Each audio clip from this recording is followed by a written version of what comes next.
I'm Matt Handy, and you're listening to My Last Relapse. Okay, so Robert Braun, how are you doing? Doing all right. Been a long day dealing with clients, but overall good.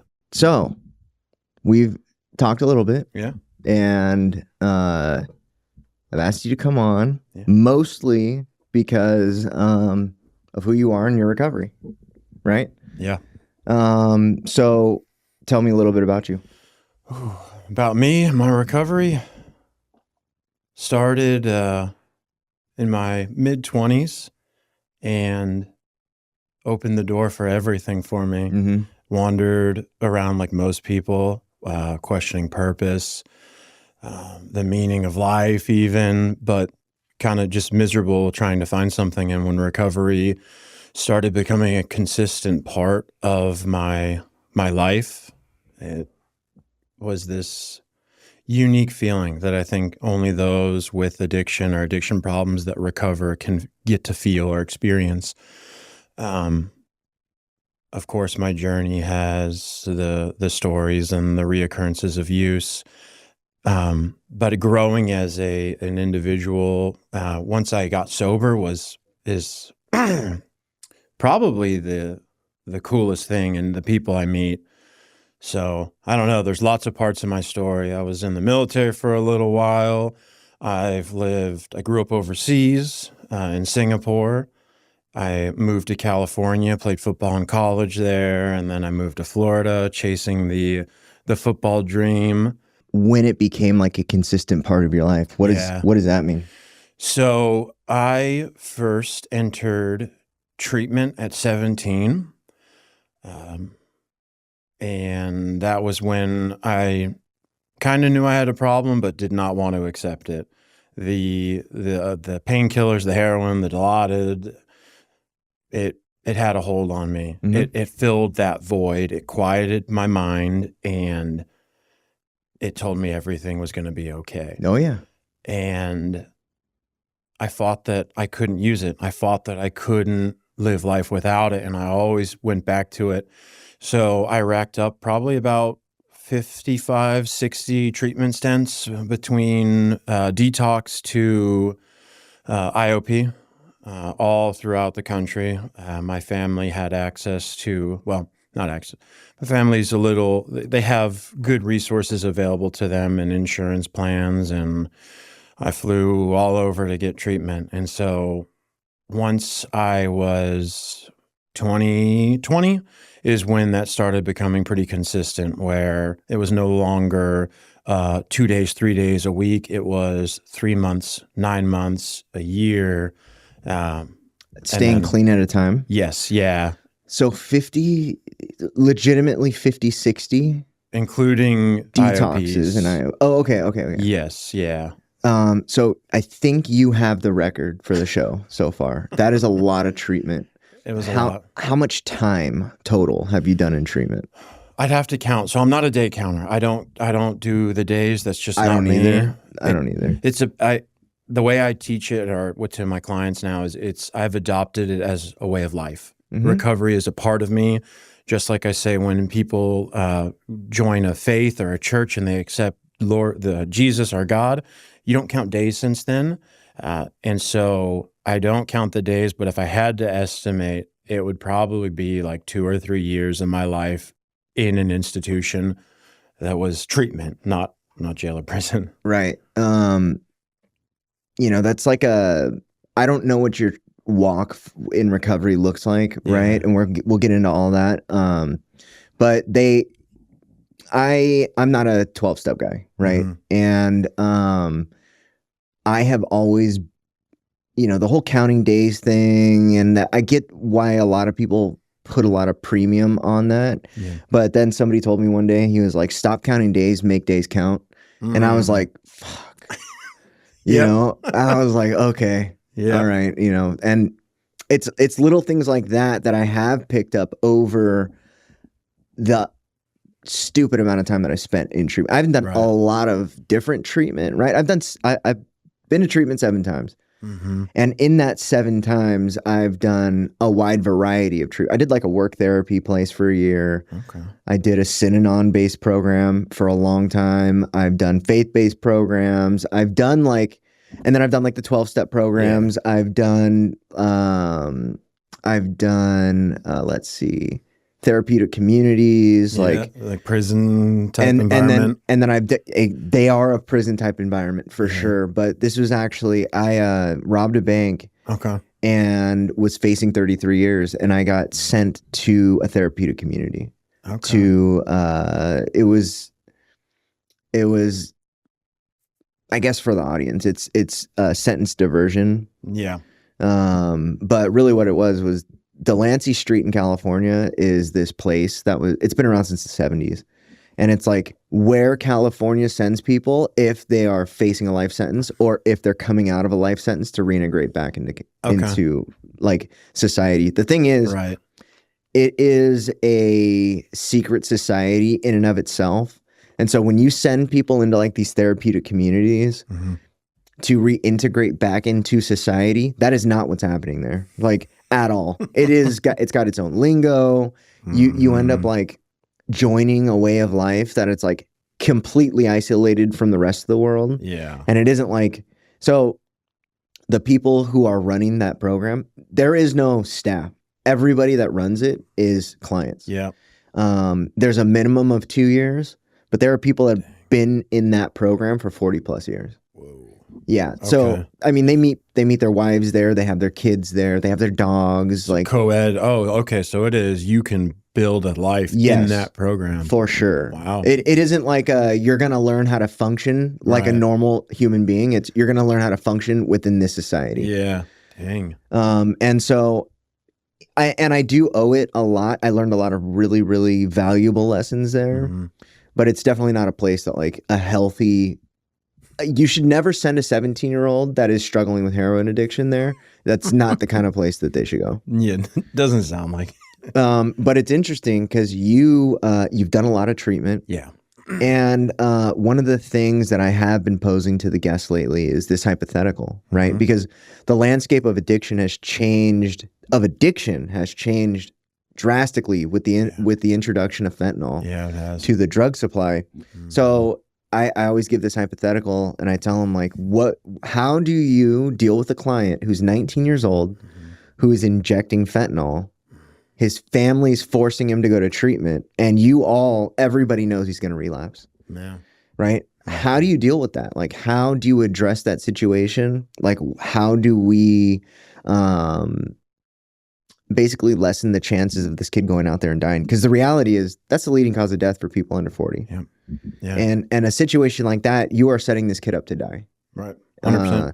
And so that's a really hard situation that like I'm looking at these realities as we build this company out. It's like, is that like an ethical line? Is that a moral line? Like, are we talking about like turning somebody like that away and letting somebody else make those bad decisions where it's like, because I know there's treatment centers out there that don't care enough to say, well, we know he's going to die, but we're going to take him because it's money. Policy. Yeah. You got a policy.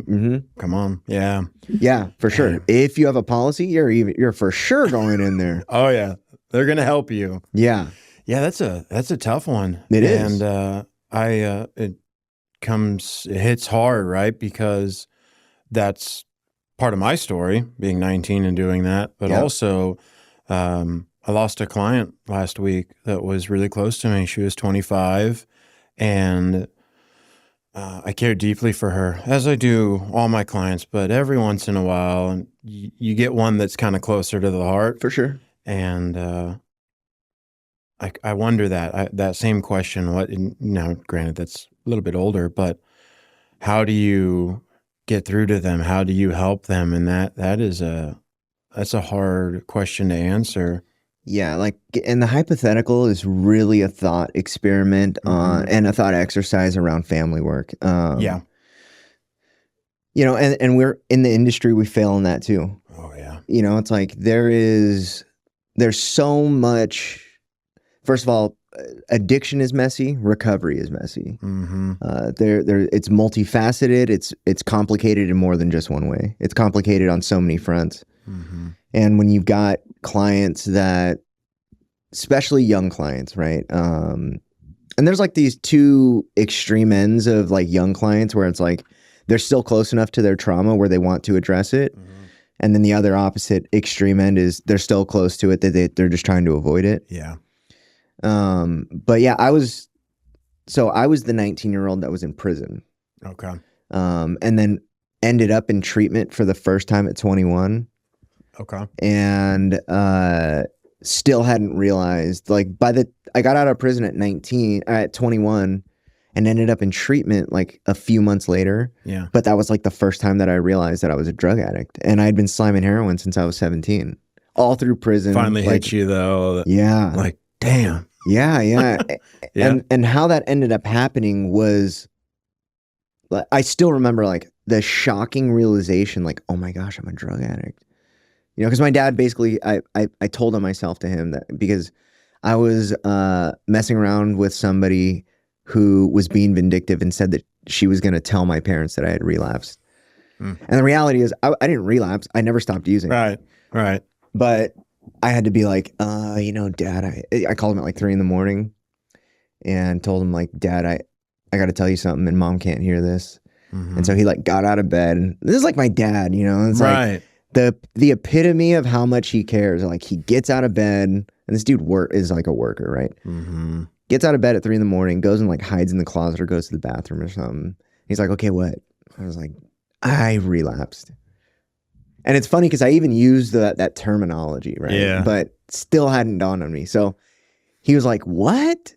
Yeah, like, dude, you've been doing so good. You got out of prison and you're doing this and you're doing that. I'm like, dude, what are you, some kind of addict? And I was like, oh my God, I'm a drug addict. Yeah. You know, and it was like this hard realization, like that was my first moment of clarity around my addiction. And I'm talking about like there was already like, I'm the oldest of 10 kids. Okay. And so I was kicked out at like 16 basically, because they were like, you can't be doing this shit. Like we have really little kids here. You like gotta go. Yeah.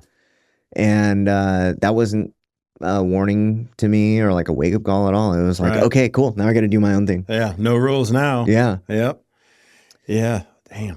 Yeah. So treatment for you, like, have you done the gambit, like ran the gambit of like all different types of treatment too? 100%. I wanted to touch before I get into that with the hypothetical. Mm-hmm. And as an industry, I do believe we fall short heavily on the family side of this, but that would be my answer or approach would be surround them with family. Mm-hmm. It is such an important piece of recovery, especially in the beginning. It can be used to not save their life, but just to change it, really, if you surround them with family and really open the doors for communication. But as you know, the willingness has to be there. They have to want to stop. Sure. But going back to this question, yeah, I've been to all types of treatment centers. So wait, let's continue down this road for a second. Yeah. It is one thing to like try to raise awareness around the family dynamic. Mm-hmm. The hard part is doing the family work, right? First of all, we don't get paid for that. Mm-mm. Like there is no medical billing code for family work, right? No. There's no medical billing code for family therapy. Like all that work is free. Yeah. And so as an industry at large, like there are a lot of operating procedures and policies around stuff that it's like, if it doesn't benefit us, we're not doing it. Right. And so another hard thing about the family work is it requires them to get honest about their part in it. Oh, yeah. Right. And so like for a mom or a dad to have to look at like what their part is at least, right? Because one of the things that I really try to hammer on is the fact that they are constantly interfering with people's ability to benefit from their own suffering. Right? They're always stepping in. They're always trying to help curb the consequences or lessen the blows. Mm-hmm. Yeah. Or like when it's raining outside, they'll allow them to come in. Or if they're really, really hungry, they'll give them $20, you know? And it's like there are lessons behind every single painful moment, right? And there's a benefit to every bit of suffering. And when you rob them of those opportunities to suffer, Yeah. like when you take responsibility for somebody, you are now taking responsibility from that person. And now you are contributing. Right. And it's like families end up living in one of two ways. They either love with their time or with their money. It's hardly ever both. Like you will see those families where it's like they'll just give them money, but they don't want them around. Right. Or you will see them where it's like, you can come spend time around us, but we won't give you money. It's hardly ever the same. It's hardly ever both of them. Yeah, that I would completely agree with that. That's definitely what you see. Or the door's closed, and they've put the boundaries up, and I'm not speaking to you for a year. Yeah. So those families are ready to do the work, though. Right. Yeah. Okay. Right. Yeah. I get what you're saying. They definitely, because now they've set that boundary, and they give them, what was it? You said they give them the money for food. The biggest thing that I hear with the family members from moms more so is they're afraid to lose that communication. They believe that as long as I'm there and I enable them, at least they'll talk to me about the problem that's going on. Yeah. And like you said in the beginning, addiction's changed. There's a lot of people don't get a second chance. No, for sure. Not only do they not get a second chance, second chances are like a gift that we squander in addiction, right? And so it turns into third and fourth and fifth chances. At least it did for me. Heroin was safe, relatively safe compared to fentanyl. Yes, yeah. And what ends up happening is, as the addict, we end up understanding the pattern of codependency, and maybe not in those terms, but codependency and enabling, and we know how to manipulate it. So we lie and we cheat and we take and we only give problems. Yeah. And the moms, right? You're right. Like the moms just want the communication. Right. The addict just wants the money. The addict just doesn't want to sleep in the rain. Tell mom just enough to get the little bit of money or the roof for the night, and then I don't speak to her until I need something again. Exactly. And they think that it's communication, but really it's all deception. Yeah. Right. And it's a hard thing to have to open their eyes to that. And so that family that has set the boundary, I feel like families that have already gotten to that point of setting boundaries, there's one of two things. They are either sick of getting burned by that person, or they actually understand what's going on. Right. They went and got some work done and went to Al-Anon or something, right? Something. Or they've seen a family member go through it, or like there's some awareness around it, right? Definitely. But that is, I mean, you probably see this all the time. That is a rare thing. That is not the typical, that is not the normal thing. No. The normal thing is there's enabling and there's codependency still. And in order to really peel that back, it's you have to accept that you fucked up too. And parents want to just love their kids. Like, first of all, they don't want them to die. Second of all, that is their child. They're supposed to protect them. And they failed, right? They didn't really fail. Maybe there's like failings in parenting or whatever. Yeah. But that's the hardest job in the world. There is no playbook. There is no instruction manual. When that baby comes out, it's like, most people start growing up at that moment. You're right. Right? Got to get my shit together. I got a kid now. Yeah. And so it's like the family work, not only are we failing the industry, it's failing, we're not just failing the family, right? We are in turn failing our obligation to the clients. Yeah. Because if we can't send a healing person into a sick family dynamic and expect them to stay healing. No. They will immediately go back into their family role. Right. Right. And it's like, historically, the people who just wanted them to go to treatment and just wanted them to get better and would help them in any way possible, when they get clean, they're just pissed off at this person and they're pointing fingers and then, well, what about this? And let me see your eyes. And I'm going to drug test you when you come home. And it's like, all of those things are barriers and friction points that the addict will use as a perfect excuse to just go back out. Yeah, fuck it. You don't believe me anyway, so I'm going to do it. Yep. Yeah. Yeah. So yeah, it's the key to that. I mean, the answer that I like to find in that thought experiment is really like the family work, because ultimately, like, we may not be able to sell this person on recovery. He's 19. Like he's 19. Yeah. At 19, I wasn't getting sober for shit. And at 21, a little bit older, way dumber, right? Because now I've done prison time. Yeah. Now I've like really experienced like the actual benefits of addiction, right? The soothing, the consistency, the solace in the drugs. Like I have found the answer, right? Yeah. And so as you grow into that addiction, there's, I always say that it's like an abusive marriage. Drug addiction is a lot like abusive marriage. And in that, it's like there's the honeymoon phase, and then there is reality hits, and then it's the abuse cycle, and then it's your fall out of love with each other. And then if it can if the addiction runs its logical course, you end up desperate to get away from it. Yeah. Right. And so it's just this abusive marriage where you're deeply in love. Right. Like, and you're afraid to leave. You're afraid to lose that person, but the substance. Right. Yeah. I like that. That. And there is, and the longer your relationship lasts with whatever substance it is, and I speak from a heroin addict's perspective, right? That is a uniquely comforting drug. It is. Alcohol is not a comforting drug. Meth is not a comforting drug. Crack and cocaine are not comforting drugs. Heroin is a very comforting drug, right? And one of the things that I've definitely identified in so I was sexually abused as a kid. And one of the things that I found was that because of these walls that I'd set up around myself, around telling the truth specifically, I didn't have to face that truth or talk about it because I found this blanket. Yeah.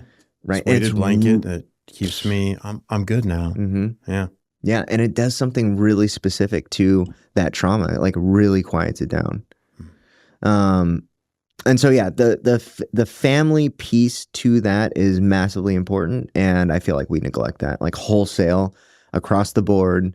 And I'm not saying this is 100% of all treatment centers. I've heard of like some legendary family programs where it's like, not only is it a great program, but they have an amazing family program too. Okay. And I look up to those places, right, as like an example of what I want to give to our clients. Yeah.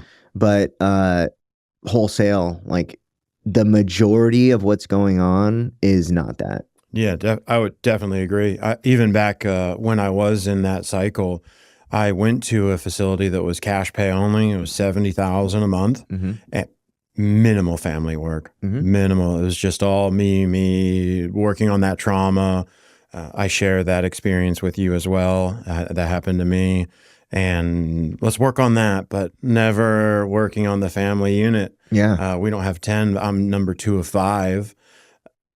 Never worked on it. Yeah. Just all me. I like that. That's a really good thing to strive for because it's so important. So important. It is. It's aside from like the trauma work, I think that it is the key to most people's success. Yeah.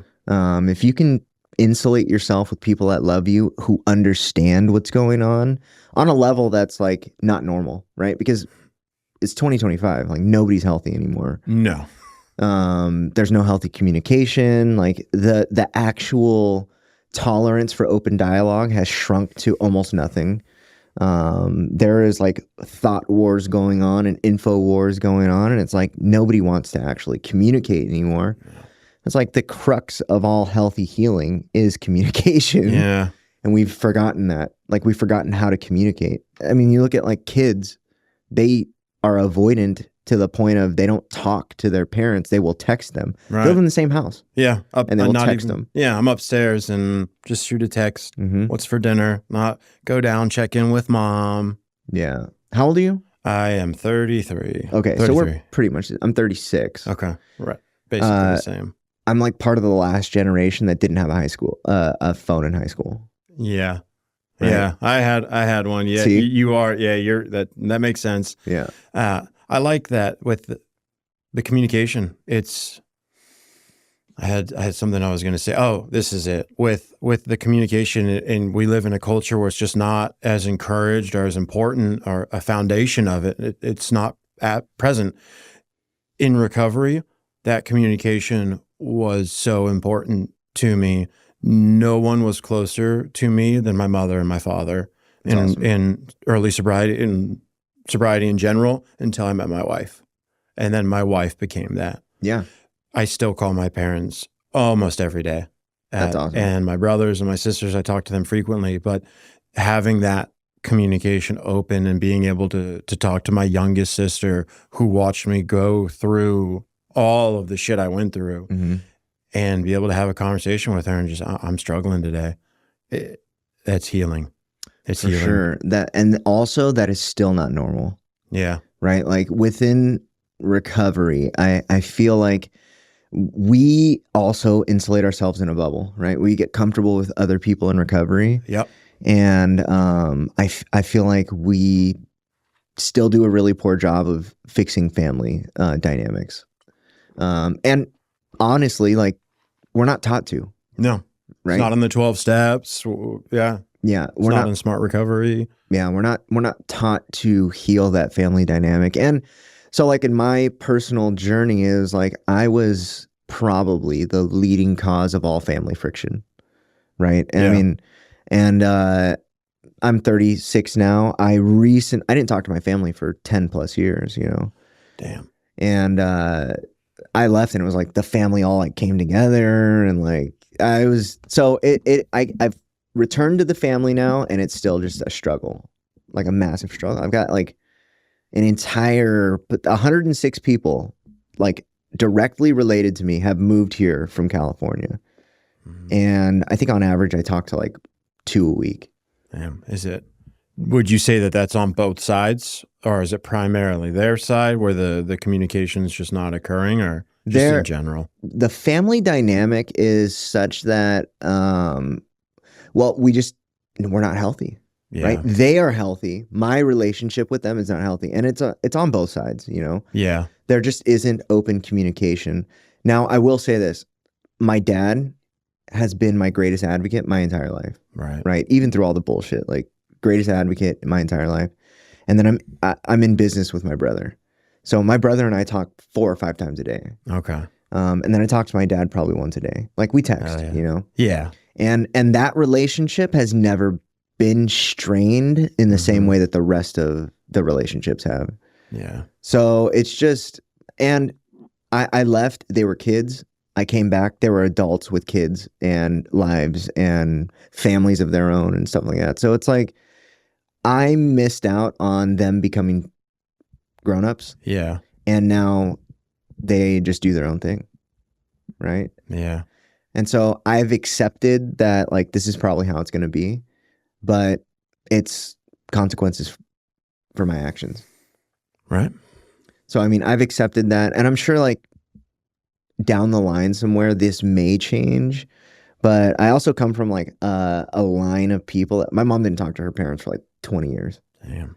You know, and so it's kind of like a family thing where it's like, if you have friction, you just don't talk. Almost like a family trauma, or like the family curse. It's just generational. We didn't talk to our parents, and I passed that on to my kids. Yeah. I think that ties into what you said.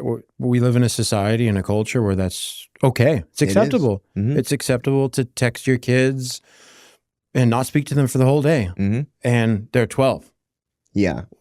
Which is crazy. Right. When has that ever been an acceptable thing in society? Yeah. Never. But we have phones now, and we have technology, and I'm not going to speak about this difficult event. I'm going to share a TikTok video, or I'm going to watch someone live their life on YouTube, and I'm not going to communicate about it. I'm not going to talk to mom, not going to talk to dad. We're going to play video games together and have a good night. Yeah. And that's it. Yeah. I mean, evolutionarily, we were not made for this. No. You know, like, hell no. Things changed gradually over hundreds, if not thousands of years. Yeah. And it was like, basically when you look at the ultimate timeline, it's like overnight humans became partially cyborg, you know, like, oh yeah, we are, like, a piece of us is now a phone. It's 100%. Like literally a piece of us.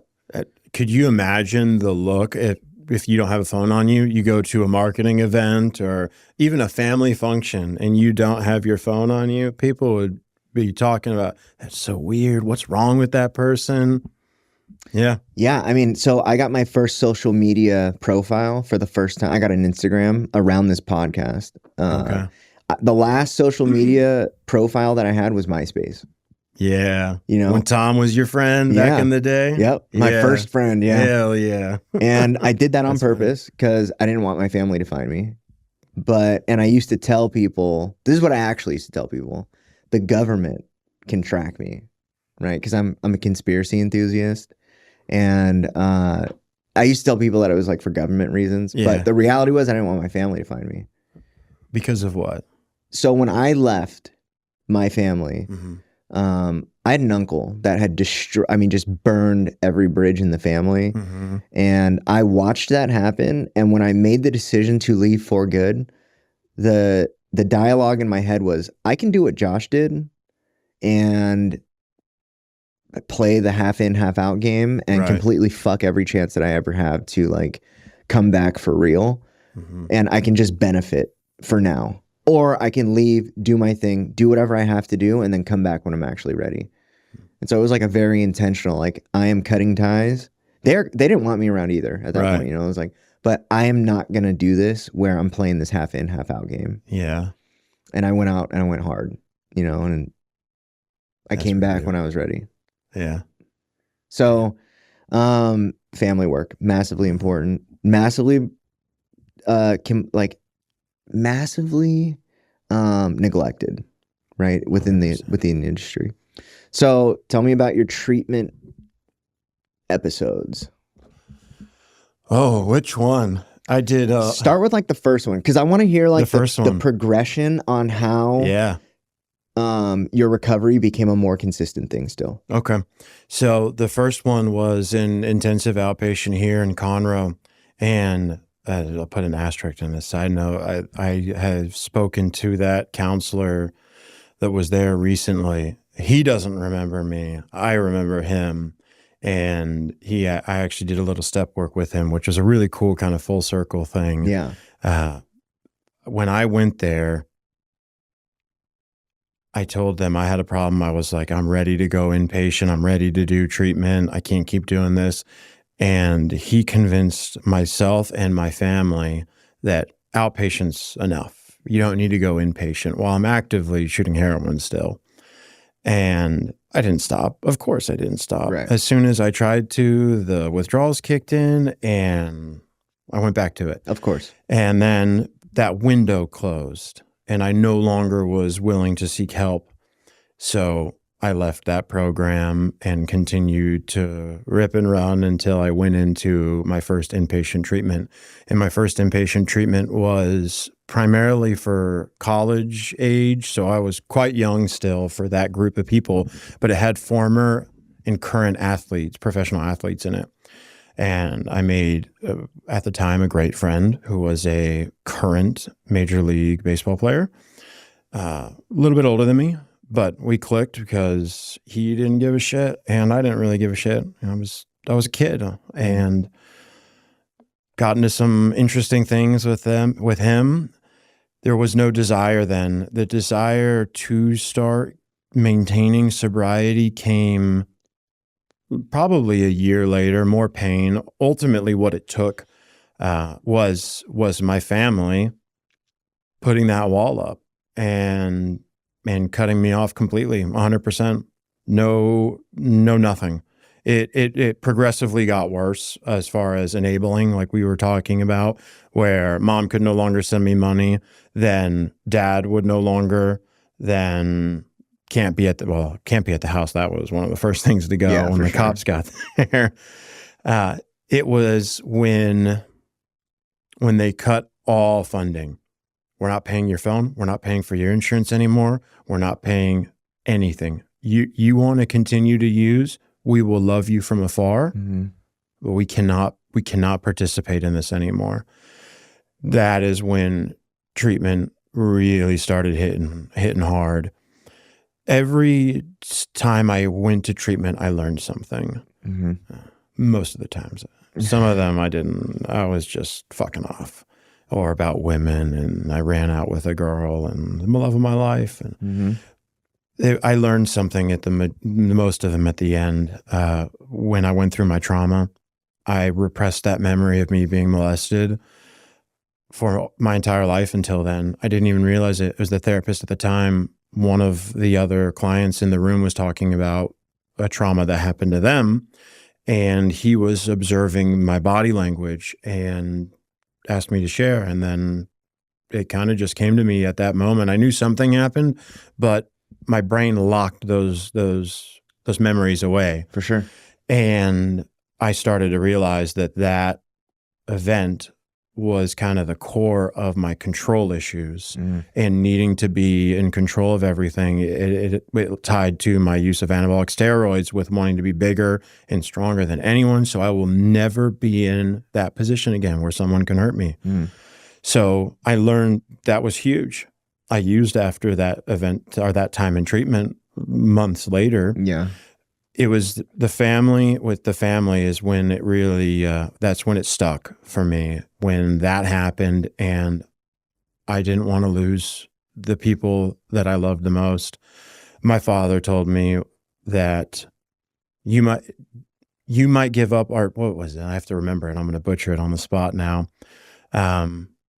We're not giving up on you, so you better not give up on yourself. That hit me at the moment. It hit me really hard because I did not want to lose them. I didn't want my parents to bury me, as no parent should have to. Right. So rewinding back in the story, several treatments in the greater Houston area. We tried the geographic change at 19. That's when I moved to California. In California is where I received a lot of that trauma therapy.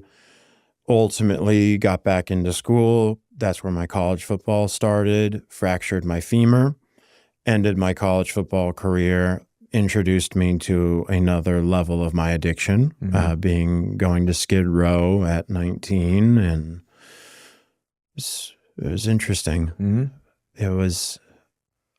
There's so much that can be learned. And I love that question you asked. Because I'm putting myself back into those moments of all of these stays. If someone could have said something different to me, if there would have been this type of therapy, I don't know. That's a hard one. So there are a couple things that have been said to me that clicked so hard, and I always say, man, if somebody would have told me that. At specific moments in my life, things could have been different. And one of them was, so I'm a certified peer and family specialist. In that training, it's one of my friends that owns the training company. And when him and I were talking about peer support, that's a whole different mindset around recovery, right? Because it isn't within a framework of a traditional recovery structure. And really what it is you're just a peer trying to help another peer. Yeah. And the whole philosophy around it, he said, how do you know when somebody's in recovery? Right? He asked me that. How do you know? How do you know when somebody's in recovery? That's the question for me? Ooh, how do I know when someone's in recovery? Probably the follow through or the genuine compassion of how's your day going when you can see it on someone. How's your day going? I'm good. No, man. Seriously, how are you doing? Dude, let's talk about that in a little bit. Okay. Yeah, let's talk about that specifically, how we are desensitized to what language actually is. Yeah. Let's bring that back up. Okay. I like that. So yeah, that care. That's what I think is. So you're saying that like you can know when somebody's in recovery when they're actually emulating like those principles. Yeah, and the values, their actions are aligning with it. Yeah. So he told me the answer that he told me was they're in recovery when and if they say they are.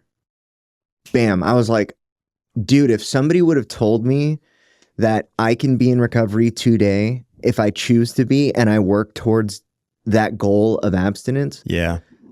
Things could have changed a long time ago because I thought recovery was this beast of a mountain that I had to tackle around being completely abstinent before you're in recovery. Right. And I was like, oh my gosh. Right. So that was one thing. right? If somebody would have told me that when I was 19, my journey with like harm reduction and my journey with like the way that I framed recovery could have been totally different. I like that. I'm taking that. It's true. Yeah, for sure. You know, so it's like, I mean, all the literature points to it, and people say it all the time. Like, I can't tell you what your recovery is, right? Like, right. People say it all the time. But when you put it like that, where it's like, you can choose to be in recovery right now. Just say you are. Mm-hmm. I'm in recovery. Yeah. I like that. That's good. Yeah. Yeah. Dang. So it's like recovery happens over a long period of time too. Like, you can have years clean, decades clean, and still be in the process of recovering. Yeah. And then I know people it's like, I've met them and they were like a year sober and they attacked it full force, like head on. And you would easily say like, this person has done an immaculate job with their recovery and they're recovering. Right. Yeah. And then there's like the old timer in the back of the room is like fucking miserable. And he's like, I wanted to drink today and I just didn't. And I made it to this meeting. So it's a victory. Right. It's like, what the fuck you're talking about because you don't have as many days as me. Yeah. Yeah. And it's like, that is the last person that I want to be in the world. Agreed. So it's like recovery, super subjective, but also very easy to point to when you see it. Yeah. Right? It's like very easy to spot when somebody's in recovery. Okay, so let's go back to where you're at. Let's go back to your college experience. Okay. I didn't finish. Actually, I'm technically not finished still to this day yet. California is where most of that happened. Once we went down the Skid Row route, I did another geographic change, and that is what led me to, well, I didn't continue college in Florida. That was the end of my college, actually, was because this was the second time in my life where what I felt like was what I wanted to do with my life blew up in my fucking face. Because before that was the military, and I enlisted with the Texas Army National Guard, went to basic training, was doing the deal, like, this is my calling. This is what, I don't even think at the time it was God wanted me to do. This is what I wanted to do. Yeah. I'm going to serve our country. I'm going to go fight in this war. This is going to be me. Other plans. Yeah, I was diagnosed with some interesting heart conditions, and a major came, it was a major or colonel, higher up came and said, Braun, you are not going to be in my army. You need to go home. You are going to hurt people with this condition. If you are out in the field and your heart has an episode or anything, your entire squad is going to die trying to get you out. So you can't be here. It's not for you. Okay. Thanks for signing the dotted line. Pack your bags. That was the first time my idea of what I was supposed to do in my life blew up. College football was the second. Okay. I fractured my femur and didn't know, damaged my knee permanently. It was the end of my football career. I lost my spot. I was starting, no longer on the team. What position? I was right guard, offensive line. It was a great opportunity. I was actually just in a class, business law, with the quarterback, and they were short on offensive line members because that's not like a glory position. Right. And I was a big guy. And they were like, come on. I walked in, met the coaches, signed up, and it was... At what school? Santa Monica College. Oh, okay. So I was at Santa Monica College, and I was in the works and talks of going to UCLA. Cool. I'm not super tall. I'm almost right under 6'2", but I was really strong and really fast for an offensive line. When that happened, though, I lost that. I tried to do school just with school. Couldn't. Were you like wrapping up identity in these things as well? 100%. Military, football. 100%. Did that contribute to like feeding the addiction? Yeah, it did. Because then I lost myself. I'm back to this hollow individual, this noise, this empty. What's the purpose? What am I doing? I'm a failure. The big thing too is comparing myself to my father. We have this generational, I have to surpass my dad. I have to do more than my father. I have to be more successful than him because he was more successful than his father, and he was more successful than his father. And my dad left a huge fucking footprint that I probably won't in monetary terms ever meet up to. And that's okay. I've worked through that. Back then, no. I had to be something. I had to be someone. And when I found these things, yeah, that was my identity. I was Robert Braun, the football player, the college athlete. That was me. I was the big guy. I was the strong guy. And I was the mean guy. I was not a nice person. So, yeah, when I lost that, I lost me. It's hard to picture you mean. I was a nasty person. I was very nasty. So you bring up that generational leapfrogging of success, right? Right. I think we were also some of the last generations that had that thought, because the levels of success that people are reaching today, like our families, our parents, that generation of people, that's unattainable for 99% of the world now. 100%. And so it is a really, also, we are living in a time where broken families is the norm. Right. Single parent homes, broken families. So I'm pretty sure we're like part of the last generations that had that philosophy like baked into us. Yeah. Doesn't surprise me. I haven't had the opportunity to work with too many clients that long and to be able to get into the family work, partly because it's not a billable thing. But yeah, I can see that. I can see that. Yeah. Okay, so keep going. So after then, there was a little shred of not wanting to let go. Right, I don't let go of things easily. So that story with the major or the colonel was after multiple times with paperwork going of me not wanting to sign to leave. Because I was not giving up on this dream. This is what I'm going to do. Fuck you. You don't know what you're talking about. Fuck the doctors. I mean, just ignorance. Same thing with football. And so I moved to Florida to potentially play semi-pro. I knew a guy out there. Like an arena football? Is that what? Kind of. That's like a big thing out there, right? Yes, it is growing now. It wasn't that big then. It was, should have never done it, but I did. And that's when I let go of that though too, because I couldn't. My knee was too trashed. Also, I couldn't stop like randomly using drugs and blowing my life up, financially, stability wise, all of that. I was kind of chaotic, and that's where I landed at the watershed, which is where that number racked up really fast because of the program they have set up. They have every level of care. So their detox is 2 weeks. Then you go to their PHP facility for 2 weeks. Then you do their IOP Florida 5. model. Yes. Yep. And they owned every piece of it. They owned multiple apartment complexes with like 100 units. One of the detoxes was a 4-story hotel that had, I would probably estimate like 300 patients at a time. So I got into that whole, and that is when my addiction got really bad. Isn't that interesting?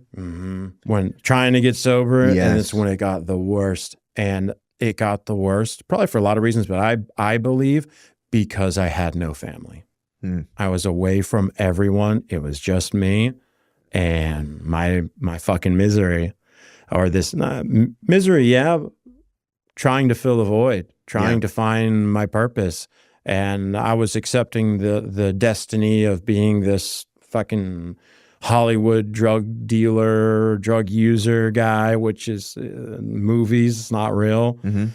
So that's when I started doing that tango, got involved in some programs over there where there's movies out about like patient brokering is what it's called. Yeah, body brokers. Yep. Yeah, did some of that. Kenny Chapman and that whole Lived thing. at his facilities. Really? Yep. I'm very familiar with him. You should talk to Ian. He just moved from Florida. Really? And he was working at treatment centers in Florida. Oh, that's funny. Really talk to him. Okay. He's got I will. stories. I will. We might know each other. You then. probably do. I would not be surprised. That is it is a big community, but it is a small world. Yeah. And because a lot of us aren't alive anymore too. That's true too. And a lot of people are in prison.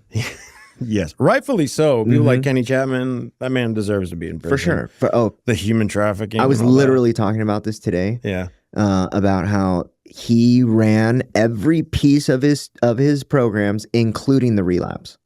including the relapse. Yeah. And when you were getting ready to leave or discharge, he'd be like, I'll give you $1,000 and some drugs. Go check back in 2 days. Yep.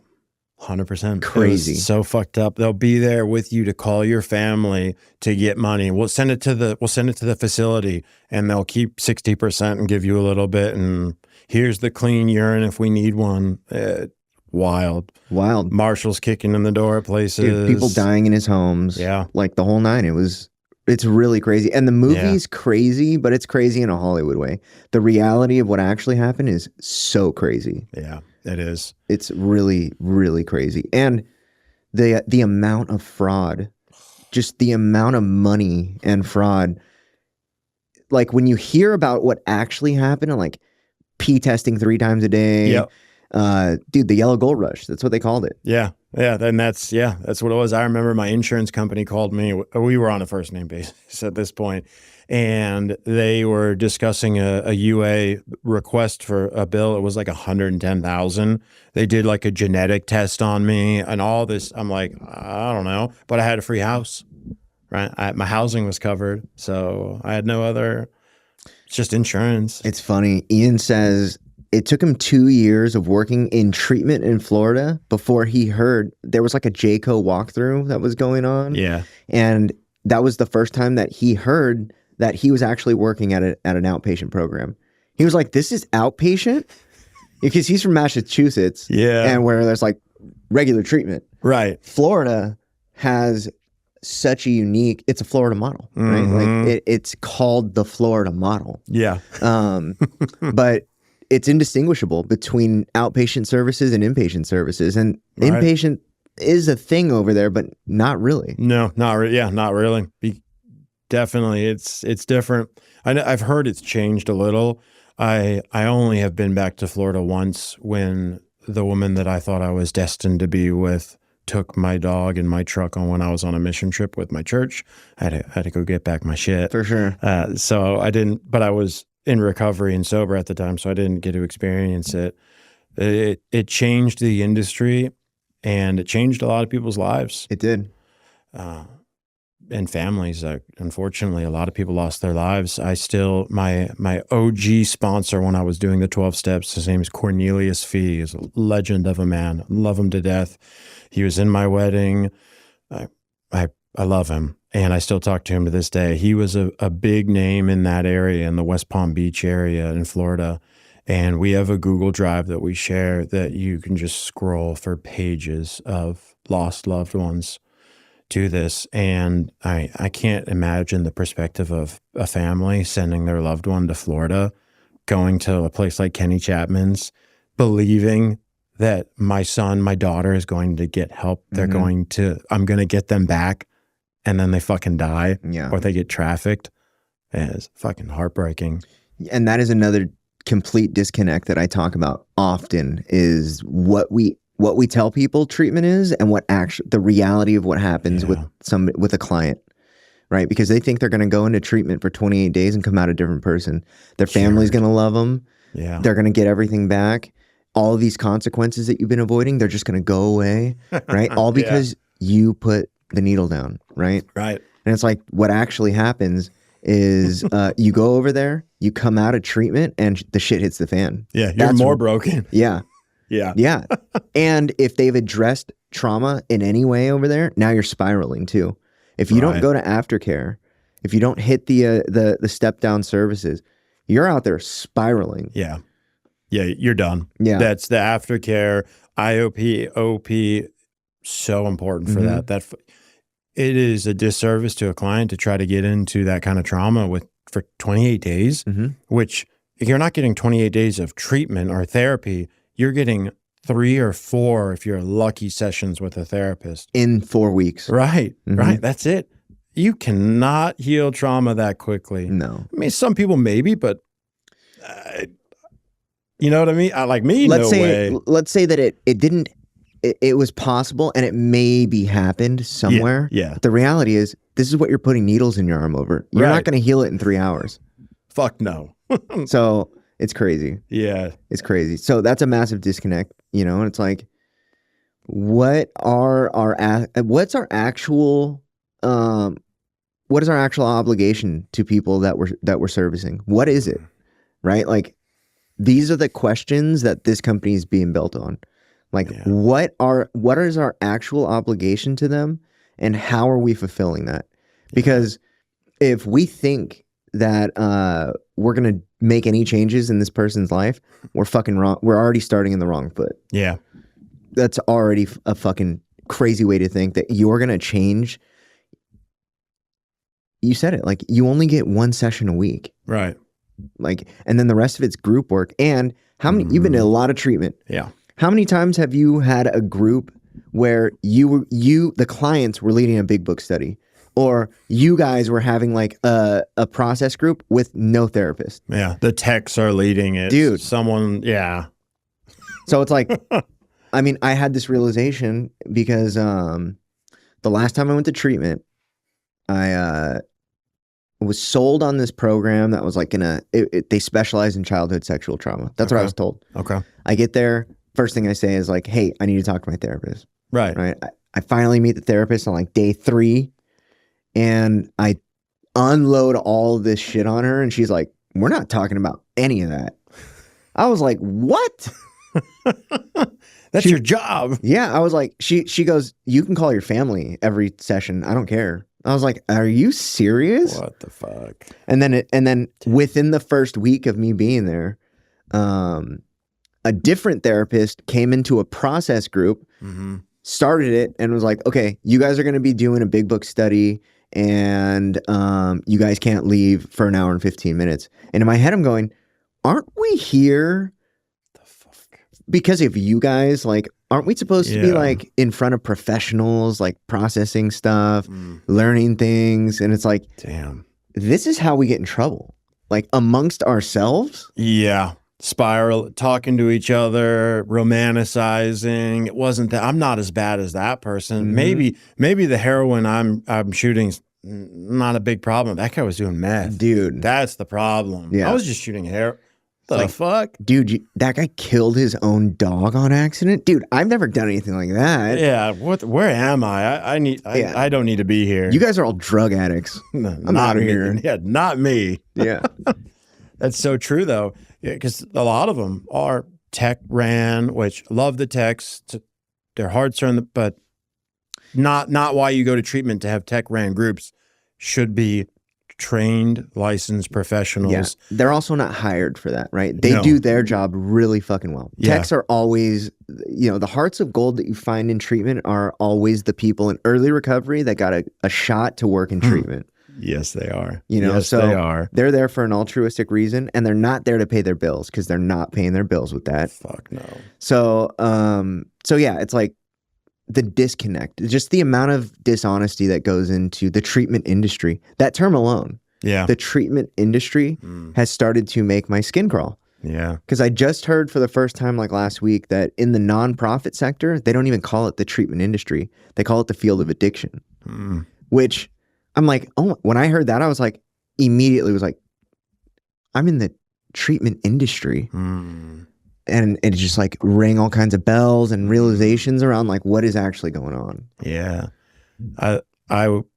Field of addiction sounds better, right? Yeah. The treatment industry. Well, and it also says like where the mindset is. You're right. Where just like you said, with like the expectation of the services that are being provided, your mindset, where does that put you? What are you thinking now? It's this monstrous machine, billions of dollars, all based on this 30-day model of treatment that is proven time and time again to not be successful. Right. Yet that is what insurance companies approve, and that's what we're going to do then. And we have hopes and promises and false advertisements. Wild. Back then, insurance would pay for a flight to fly you in, and that's why Florida blew up. And even if your insurance didn't pay for it, they wouldn't give a shit. They'd buy you the ticket because you have a policy, and that policy is going to pay a lot of money. So the advertisement of services, one, I think, like you said, is kind of misleading. They don't really, or they oversell it. But two, as a suburban mom, dad family in the suburbs, what do you know about therapy? Right. What do you know about treatment? What are you're going to say, oh, they're going to get CBT. We're a 12-step based program. They go to AA meetings, hit the buzzwords. Like right now it's EMDR, right. Trauma-informed care. We hit the buzzwords and then right. And those buzzwords, it's funny because I feel like I have this conversation all the time. It's such an important conversation though, because there are buzzwords that are used in the industry to communicate something very specific, but it doesn't have anything behind it. Because trauma-informed care, what does that mean? Right. Right. Nobody knows what that means. Right. Or evidence-based, right? It's like, okay, what evidence? Because it should definitely not be the evidence that this works, because this does not work. The evidence shows it doesn't work. For sure. So this is, especially love the 12 steps. I know you said you don't do the 12 steps. But I still believe in them. I just had a negative, so my experience with the rooms is what stopped me from participating. Okay. But I get that. Dude, I've read the book I don't know how many times. Yeah. I mean, I understand the history of the program is so rich and so amazing. Agreed. Bob and Bill are personal heroes of mine. Like, dude, I fully believe in the program. I just have a hard time with the people. Fair. I completely agree with everything you said there. And that is what got me sober, kept me sober. I think it gets misused though with that evidence-based kind of evidence-based care, evidence-based approach. And it becomes the default for treatment centers. Oh, we're a 12-step facility. What does that even mean? Yeah. Because I'm sure there's going to be people that correct me, but the 12 steps was not intended to be used for the treatment industry and inpatient treatment. Right. So it's interesting, and it's a disservice. The buzzwords they get, the EMDR is the one I hear the most right now. Everybody talks about wanting to do it. A lot of people don't know what it is. And then you do the trauma-informed care and you get to the facility and there's not a single master's level therapist there. For sure. It's only addiction level therapist, which is what I am in the state of Texas. That's a 2-year degree. It takes work. There's a massive difference between my licensure and my scope of practice and what someone with an LPC, a therapist, can do. Yeah. But they call me a therapist in this field probably because of money.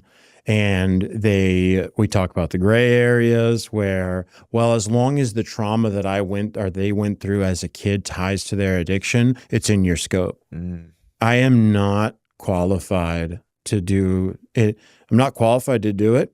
I also don't want to open that box when we have 2 sessions left. Dude. It's an interesting, we've created this. It's a monster. Yeah. It's a monster, right? Is. And it's killing people. Like, ultimately, that's what happens. Like, do you know how much formal training an MD gets on addiction medicine? It's like 2 courses and like 2 classes. 6 hours. Yeah. Between the day that they enter, like, pre-med to the day they're an MD, 6 hours. And then we're going to put this doctor behind our program that has 0 training in addiction, but we need an MD signature. And we have this doctor signing the paperwork or prescribing the medications. And the detox protocol is the same cookie cutter generic.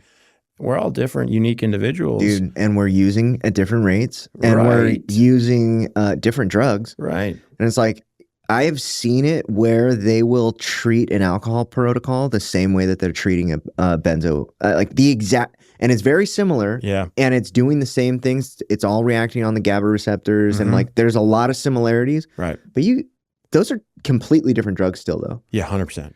Then like the sugars that go into some of all the different aspects, totally different drugs. And this guy's 62. And this one's 19. Right. Here's the same dose of Ativan or lorazepam or whatever it might be.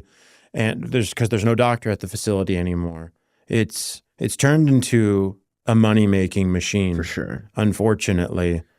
Or like they say, the road to hell is paved with good intentions, where people start a treatment center with the intentions of helping people.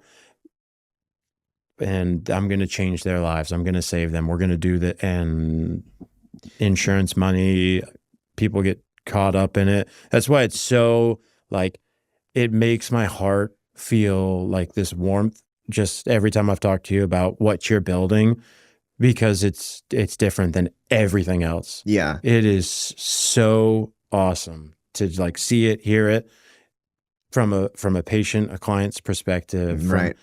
I love it. Like we were talking about just a minute ago, the chairs.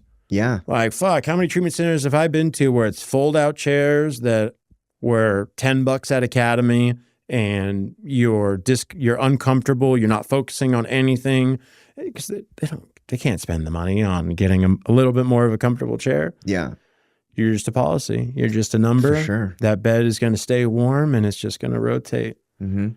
Yeah. It is heartbreaking to realize that now we are contributing to the problem. Yeah. Because ultimately that's what it is. Right. And I keep hearing this thing where it's like there are treatment centers that pay their bills with their retreads, with the people who are relapsing and coming back. It's like, the fact that is being said is heartbreaking. Right. Whether it's true or not, I don't know. Like, I can't point to anybody where there's like a standard policy around like admitting people specifically that. So this is the rumor that I hear, is that there is people who, when their census is low, they will go down the list of their alumni and call them and say, "Have you relapsed? Come back." 100%. I would agree with that. I have heard that being done at places before, and that's something that's said on kind of the inside, right? Is if they're going to leave treatment AMA, which against medical advice or against clinical advice, because we're always going to recommend the 30 days, no matter the situation. It's better. Well, because it's more time away from the drug and all these other things. And if they're still leaving, well, let's at least make sure that they are happy and comfortable so we can call them again, or they'll call us when they slip or when they use again. Why are we thinking that way? Yeah. Because we're not offering a product that we have the confidence is going to have the solution for them available. Right. The way that I said this the other day to somebody was, you are banking on failure, which means that if you're not banking on success, are you setting them up for failure? Yeah, right? I would agree. Yeah, 100%. Yeah. From the beginning, you're setting them up for failure. Mm-hmm. When you start with the misleading of services, or not having the appropriate staff, not meeting the client where they're at, doing an evidence-based approach of we're doing the 12 steps only. But like we said, love the 12 steps. Sometimes people don't need that in the beginning. Sometimes they need something else. So Scott, he didn't go to meetings for the first 9 years of his recovery. Wow. And it led him to going to meetings, right? Like his recovery evolved in such a way that that's ultimately where he ended up. Yeah. Right. And the thing about it is, like, getting off drugs is easy. Right. Staying quit is fucking hard. Nearly impossible. Yeah. That's the hard part. You know, I think that there are 3 superhuman powers, like real powers. It's high-level math, childbirth, and recovery. Right? It's like, I like that, yeah. if like a woman can do all 3 of those things, she's like a unicorn. Yeah. Right? Like, but recovery is so hard. Like it has to be one of the hardest things that a human has ever had to do. Yeah. Because like getting a master's degree, getting like a Juris Doctorate or like a doctorate, right? Mm-hmm. Like where you graduate from law school, you graduate from medical school. Those are hard things to do. Right. It is a different kind of hard. 100%. That is a perseverance, a dedication, a discipline thing. This hits on every plane: spiritual, physical, mental, emotional. Like, you're talking about tackling something that is metaphysical. Yeah. Addiction is not of this world. There's something else going on. Yeah. And so like entering recovery, stopping doing the drugs is the easiest part about recovery. Hard up front, like it's uncomfortable, it's painful. Some people, they get like really sick. The mental side of it's hard. But ultimately, like putting it down for a month is way easier than putting it down for 5 years. Yeah, that's where the difficulty comes in, is that long continued abstinence, continued sobriety. Yeah, completely agree. I like the math. That's definitely a gift. Yeah. When you are a math wizard, and impressive in childbirth, dude. For sure. I've met some of those women that check all 3 boxes. They're usually like the CEOs of those really good places, facilities, and they're like pillars in the field. For it's sure. Like, damn. Yeah. Fucking legends. Mm-hmm. Yeah, like 28 years old, got all 3 boxes checked. And everybody's like, oh my gosh, when she walks around. It's crazy. Yeah, I didn't know that about Scott, though. That's fascinating. I like we talked about earlier, I don't, and I if I'm coming across as bashing the 12 steps, I do not mean to, because they played and still play such an important part of my life. I got to the point, though, where they love to say insanity is doing the same thing over and over again and expecting a different result. And that is what I was doing with the 12 steps. Mm-hmm. There was no new way for me to call my sponsor or to go to more meetings. I did it every possible way. I followed suggestions. It wasn't working for me. I needed a little bit more. Mm-hmm. And so I always tell my clients that we are baking a recovery cake. Mm-hmm. The ingredients for your cake might be slightly different than the ingredients for his cake or her cake, but there's going to be more than one. Mm-hmm. We have to find that balance. For some people, it's 90% flower or AA and 10% church or family. Mm-hmm. Some people, the flower, the AA, might be 5%. Mm-hmm. And we have to find that balance of it and figure it out. We are all unique individuals, but we are not terminally unique. Sure. Right? And so it's figuring out what recipe is going to work for you. And that is what led me to Smart Recovery and going through that program and getting my certification to be a facilitator for Smart Recovery. Yeah. I love that program. It is, as far as I'm aware, the only evidence-based approach to recovery, which I believe just means there's been studies done on like success rates that have been certified as legit studies. Yes. And so it led me to that. But that ultimately led me back to the rooms. Yeah. So you talk about these recovery cakes, right? And it's like the formula for each cake. So individualized care, another buzzword. Yep. Right? Mm-hmm. What is individualized care? That is something we can point to and actually define, right? Right. But something that I find in the recovery industry is that everything is broad brushes, broad strokes. Everybody's doing this. Everybody's doing that. Everybody's doing this.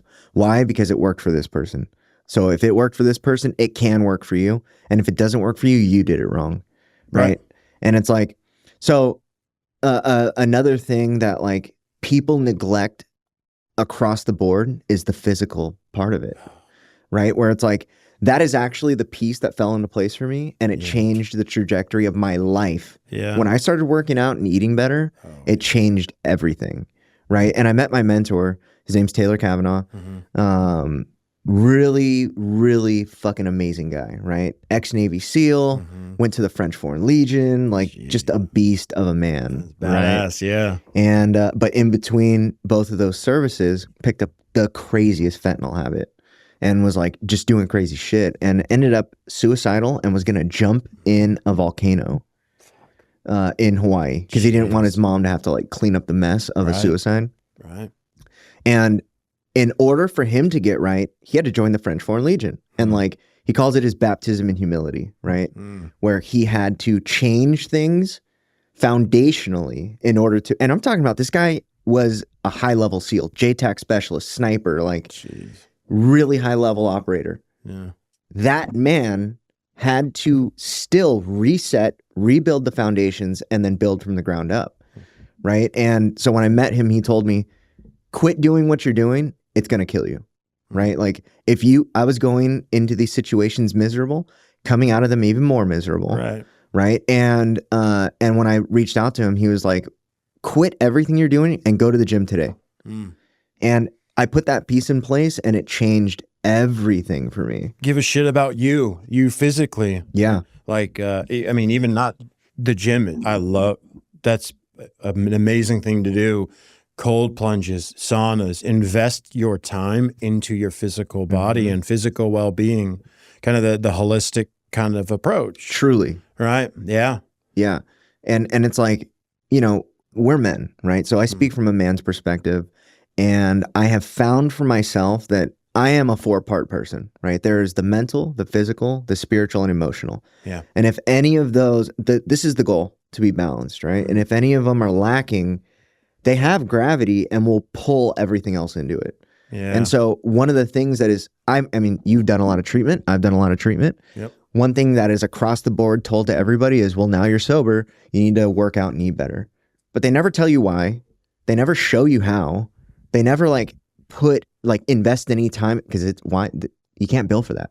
Right. There's no dietitian that comes in. We're not doing a group on wellness. That's something that I incorporated is trying to do a sleep group where we talk about the importance of sleep hygiene, putting the phones down, and how compromised you become, your cognitive ability decreases, and you make compromised decisions because you're not sleeping well. So yeah, 100%. You can't bill. You can't bill for a nutritionalist to come. No. What we can bill for is this generic junk meal that we got a bulk discount on. Yes. And junk food and sugars, and here you go, which is a whole nother monster. Dude, yeah, because a lot of addicts are deficient in a lot of nutrition, and they go into treatment and they're just packed with carbs. Yeah. They're packed with starches and sugars, and comfort foods, really. Yeah. Cheap comfort foods that is, first of all, cheap, but palatable. And like, you're talking about people that aren't eating, right? Yeah. And they're packing on pounds in 30 days. Pounds. Right. Leaving like 20 pounds heavier. 20 pounds, 30 pounds. Like you're putting on weight. And it's all like designed to do something specific. It's supposed to calm you down, right? Like, and but you can't charge or bill for like a personal trainer to come in. Right, like a workout. Yeah, no. Right. And so that's coming out of the treatment center's pocket. So it's just neglected. Yeah. Right. And then also what that ends up happening is they're not trained in why or how, and ultimately they never pick it up. And most people avoid the gym at all costs. At all costs. Like, I'm so raw and vulnerable. I can't go there and be judged. And I don't even know what the fuck I'm doing. Dude, not only is there like this mental block where it's like, I don't want people to judge me, right? Like, I can't lift that much. I can't do this. I can't run fast. I can only be on the treadmill for 5 minutes. Yeah. There's that part. But then we are so adverse to pain in early recovery. It is amazing, right? And going to the gym and actually training is not fun.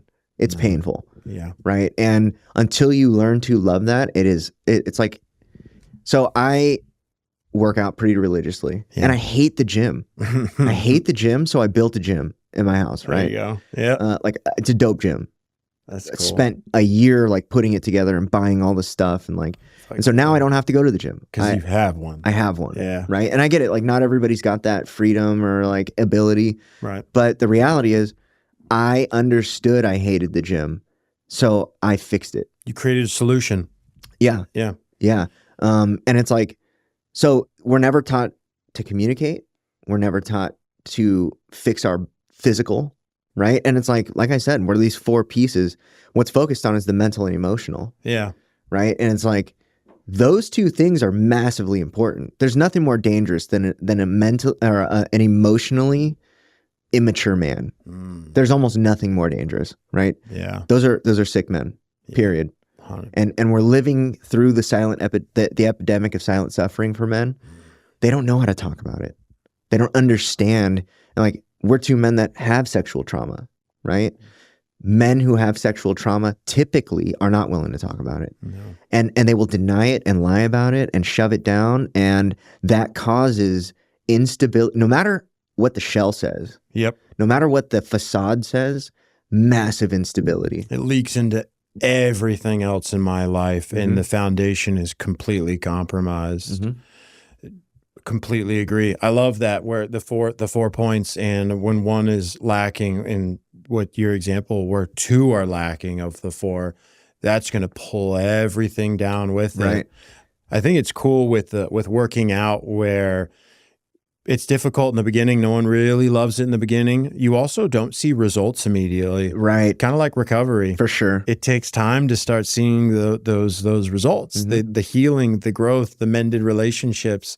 It takes time with the gym, and we're just this instant gratification. I need it right now, right now, right now, which I believe leads a lot of younger men or men in general to anabolic steroids when they're entering recovery. For sure.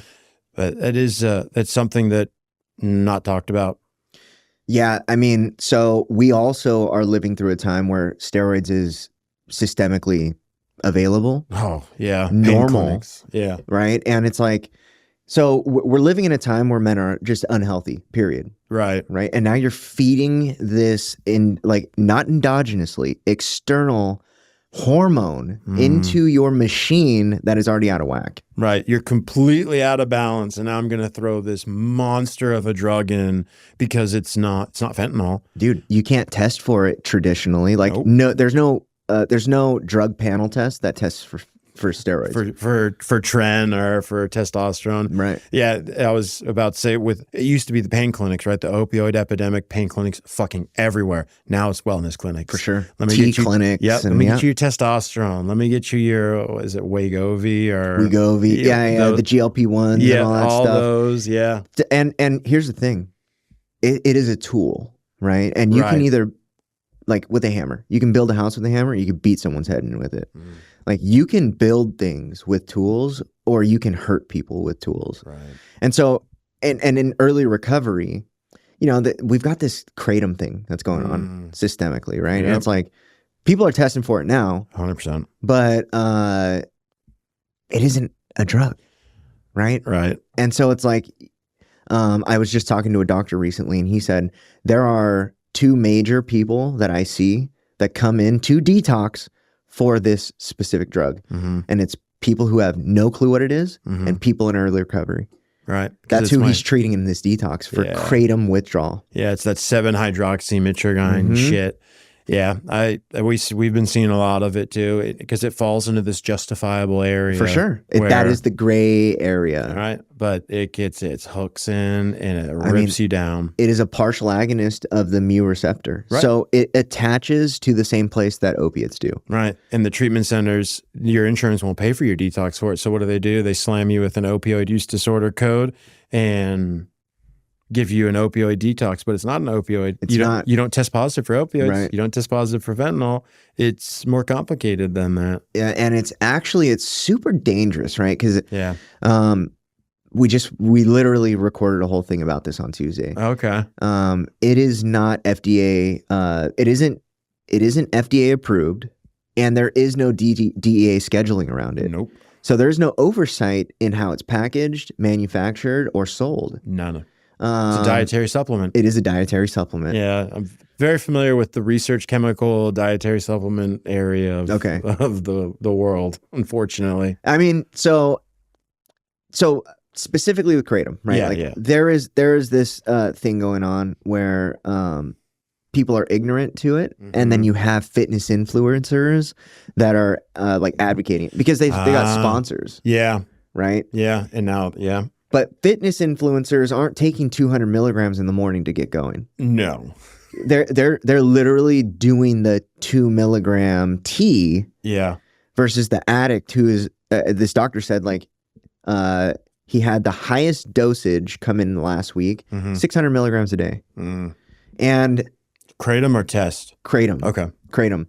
Yeah. Test is a whole nother. All right. Okay. Right? Yeah, like that is specifically in the recovery world, such a slippery slope. Yeah.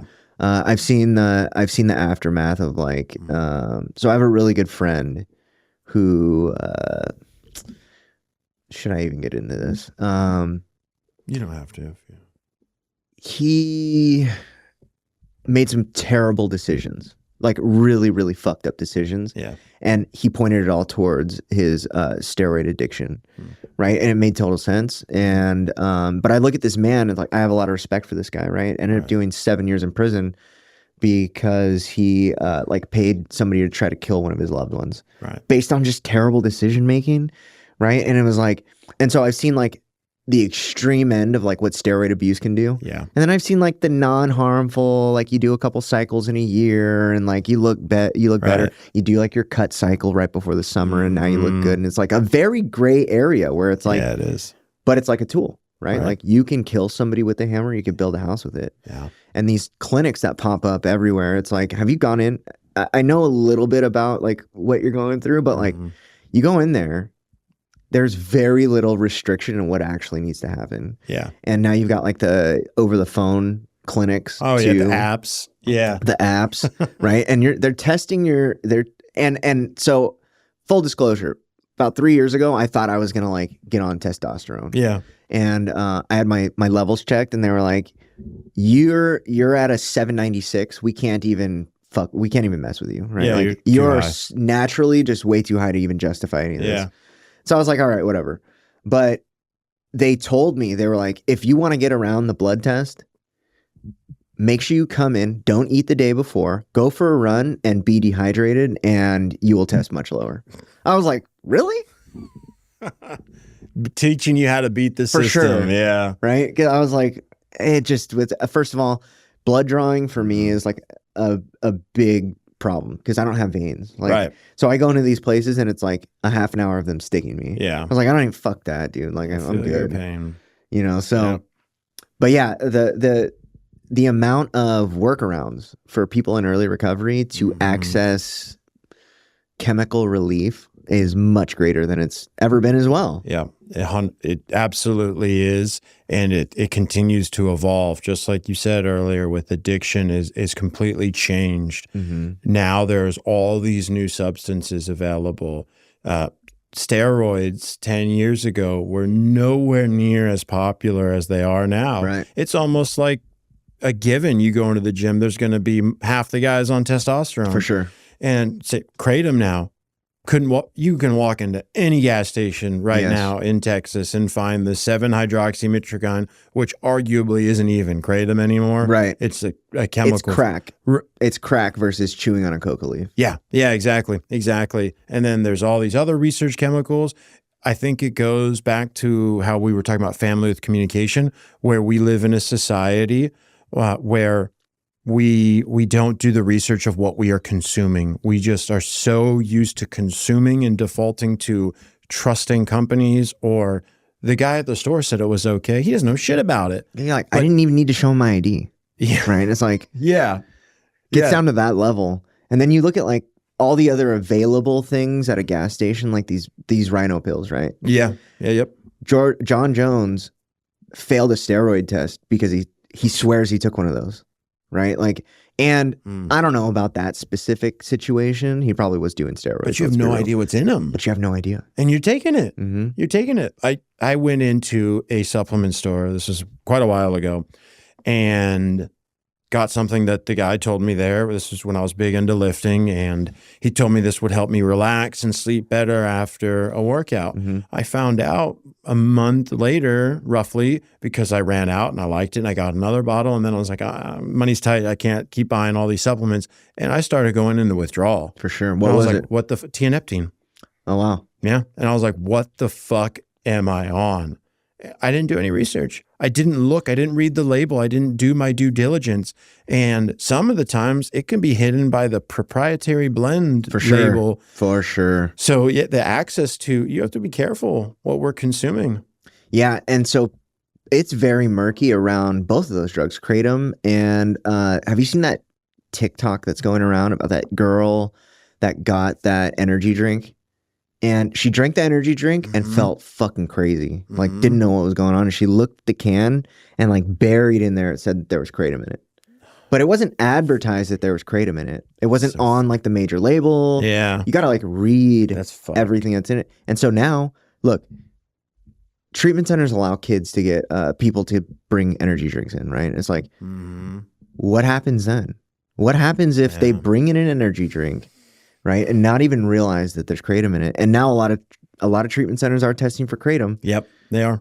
Like, that is a setup for failure, right? It's like, so, you know, it's, first of all, we're talking about a broken system. That's ultimately what we're talking about. Yeah. Like, and, you know, we're probably never going to reinvent that wheel. Maybe conversations like this can start to like break down what's actually going on. I don't know. Right. I hope it does. Yeah. Right. Hopefully. But the reality of what we're actually talking about is the struggle of early recovery. Like for these people that So for people like us, early recovery, when we got clean, looked completely different than the kid who got clean one time. Like we were aware. We understand the systems. We get what's going on. A lot of people enter early recovery and have no clue what's going on. No. They just know that they can't use. Right. That's it. That's it. Yeah. So it's a really all of this really slippery slope, right? Yeah. And there's no education around it. You know, do you know Dr. Shaw? I believe I've met him once. Okay. Yeah. So he's our medical director. Yeah. That's the doctor who I do all these like Q&As with, and like starting to put out like a lot of content around this stuff. For this reason exactly, right? Yeah. His whole thing is awareness. Like, yeah, if you are aware, you can then be aware. Right. Make an educated decision then at that point. At least you know now. Yeah. And that going to, I interrupted you and cut you off, but that's a whole nother piece that's just completely neglected in treatment is the pharmacology of addiction. Yes. What are these drugs actually fucking doing in your body?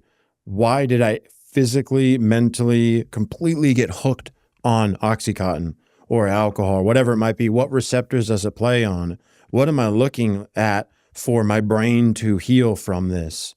And like the actual physical part of addiction, not taught about it. Totally neglected. I'm gonna have a tech read Hazelden's curriculum for from sure 15 years ago that I pulled off the internet. What the fuck? Yeah. Like, what a disservice to these humans. You know, another thing, people go into treatment with no medication. They come out with like 5. On average, they come out with like 5 prescriptions. Right. Anti-anxiety, antipsychotics, antidepressants, sleep aids. Yeah. All this stuff is doing damage to your body. Right. These drugs are not developed to fix everything. And it's a chemical you don't endogenously produce. And it's like what you're actually doing is putting a bunch of stuff into your body for one thing, but and they call them side effects, but it's actually an effect of the drug. Yeah. Right? Yeah. And it does all of this cascading stuff where it's like, yes, it fixes this. It's a direct result of but it does all this other stuff. Right. Right. And you look at like what's going on with these mass shooters, right? I hear it all the time. I've never actually seen the proof of it, but it seems pretty widely accepted that a large majority of them are on SSRIs. A large majority. I've seen that as well. Yeah. I don't believe we have enough. There's not enough data out, and they're just so, when you leave treatment, guess what you're on? Yeah.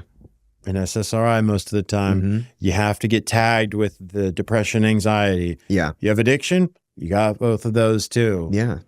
You know, and it's like we are talking about this broken system. They have to check the boxes to be able to continue with these services. Right. If you are healthy and you're doing great in groups and you're doing all that stuff and they write that down, insurance is going to say discharge them. Yep. Absolutely. They're not going to keep paying for somebody that doesn't need it. They report their cravings at 0 every day for a week. They don't need to be in treatment. They're not craving anymore. Got to go. Yeah. Yeah. Cravings, triggers. It's like if somebody's, and the sad part is a lot of people have depended on chemical sources for relief for so long. A lot of people, after their 4th week of treatment, they don't want to leave. They feel great. Yeah. Right. It's like, that should be like a warning sign to people that like, if they are feeling like this right now and they go out there and get their trauma gets re-triggered or their fear gets re-triggered, what do you think they're going to do? They're going to look for that relief. Right. I'm looking for this pill. I'm looking for something outside of me to change what's going on internally. Yeah. And having no idea the consequences or the other effects that are going on. Yeah. And the communication, we don't know how to speak, we do not understand how to communicate how we feel in an effective way. Like, and we're professionals, like going in to a doctor and actually having to describe what we're feeling, it would still probably be really fucking hard. Yeah. So imagine like somebody who is not educated, who doesn't understand the lingo, who doesn't know what to actually say. They're going in there and they're all saying, I'm depressed and I have anxiety at the same time. It's like that is physically impossible to have depression and anxiety at the same time. Right. Physically impossible. Right. And so it's like, but they get put in these baskets of, okay, manic depressive, anxiety, clinical depression, all this stuff. We all manifest with all that as soon as we get clean, right? Right. Our dopamine levels, our serotonin levels, like our chemical machine is fucked up. Broken. We're going to check some of the boxes for sure. That. Does not mean that I have these things. And I think it ties into as a society, it's almost accepted or cool to have a mental health diagnosis. Nowadays, it is. Oh, that's just my OCD. For sure. Or BPD is the one I hear all the fucking time. Like, do you even know what that is? Yeah. Like, do you understand borderline? the severity of what you're saying? Right. You have BPD. Right. And the extensive testing that you have to go through to get that diagnosis, that is not an easy thing to get. No. But you hear it on Instagram and TikTok all the time where it's like, I have BPD or I have OCD. OCD is something very specific. Yeah.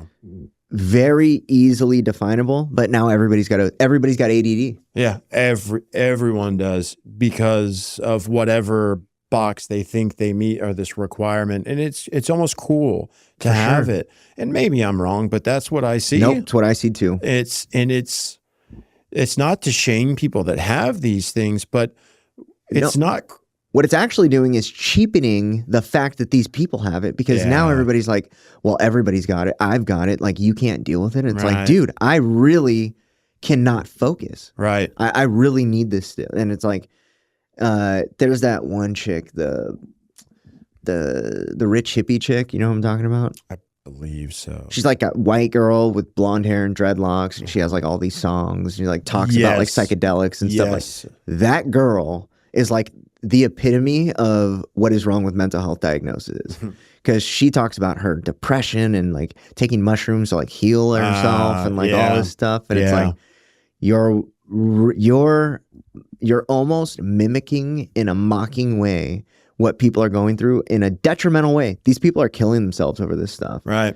And now you're just cheapening this by, oh yeah, like the other one is narcissism, right? Oh God, yes. That is a crazy one. Yeah. Like anybody that's ever broken up with anybody was dating a narcissist. They're narcissists. For sure. Yeah, they're a narcissist. And it desensitizes the world to it. I'm so used to having all my employees say they have depression or ADHD. That's why these tasks aren't getting done. So then when I meet somebody that actually has it, I'm just like, wait, get the fuck over it. Yeah. Because all these other people that said they had it, this is what they did. They took I just needed to get an energy drink or whatever, right? But that's not the actual solution. And so now you have all these people that are used to hearing those diagnoses, but they don't know what actual treatment or the actual manifestation of it looks like. Right. So they're used to the people that don't have it and how they got over it. And just like depression, just get out of bed, right? Just get out of bed. Just get over it. Yeah. Or the narcissist thing.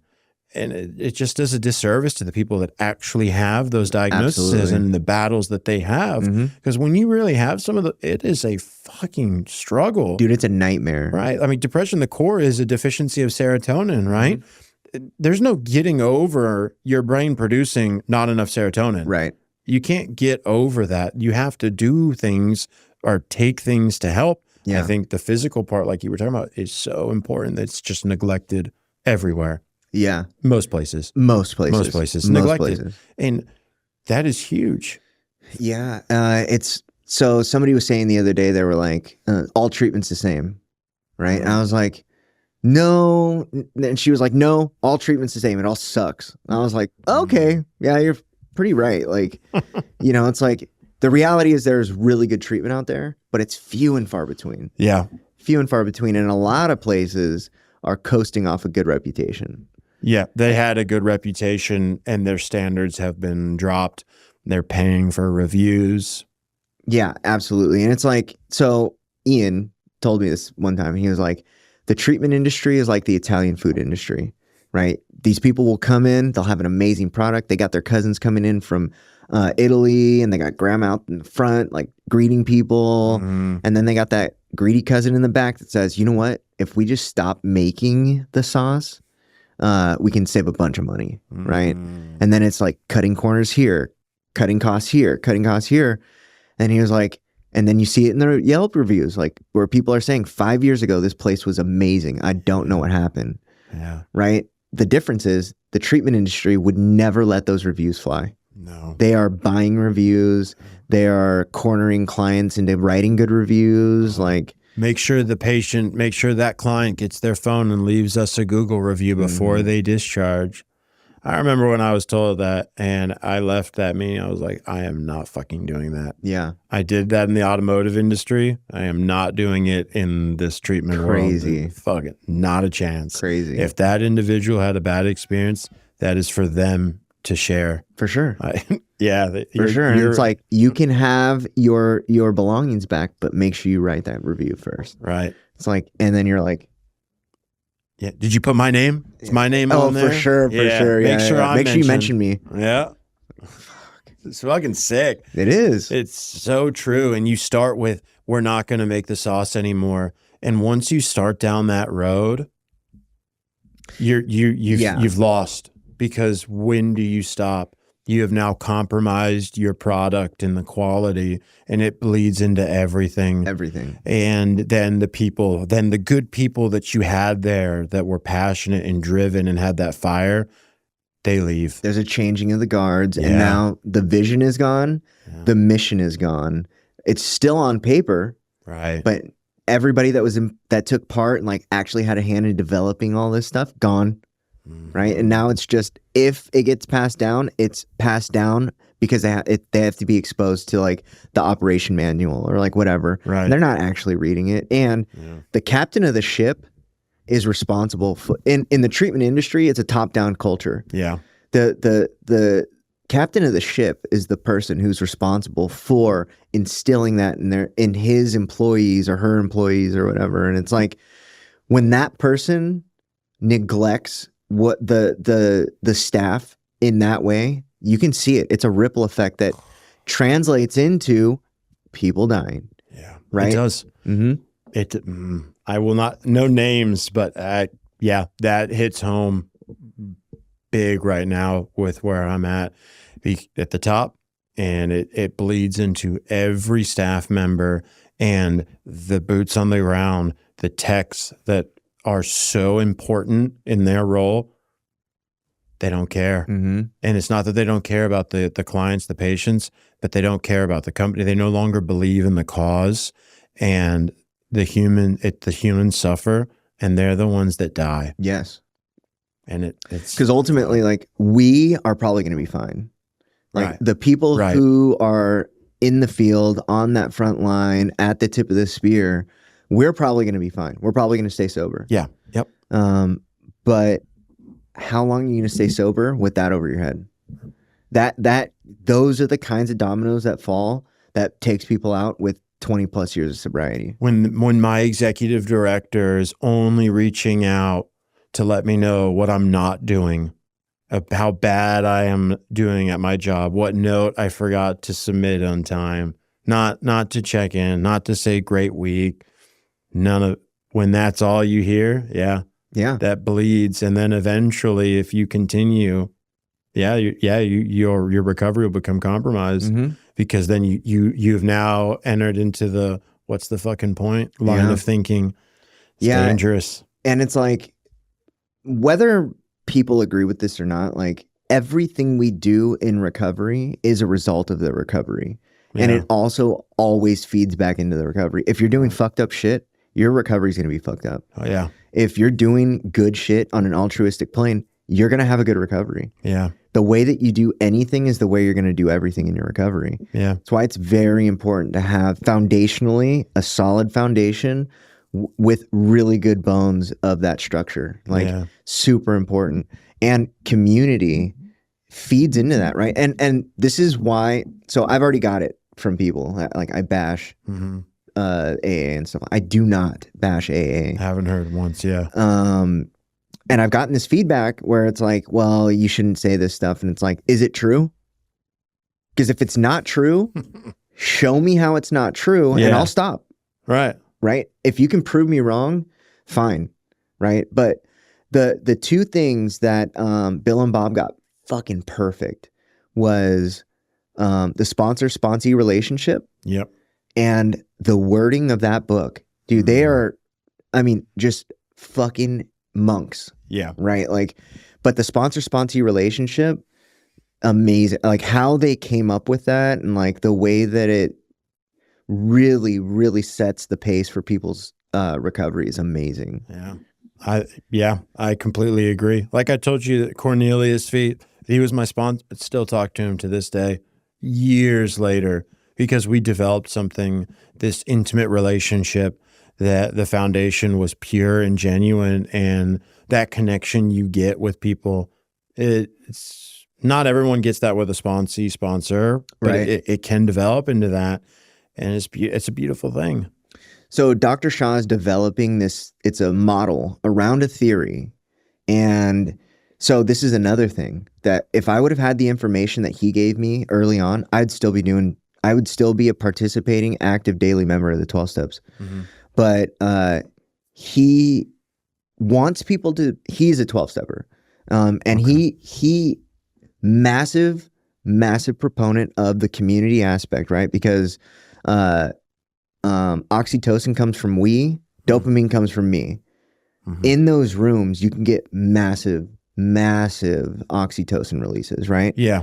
And but the key to that is you got to be honest. And that's where like this whole sponsor-sponsee thing comes in.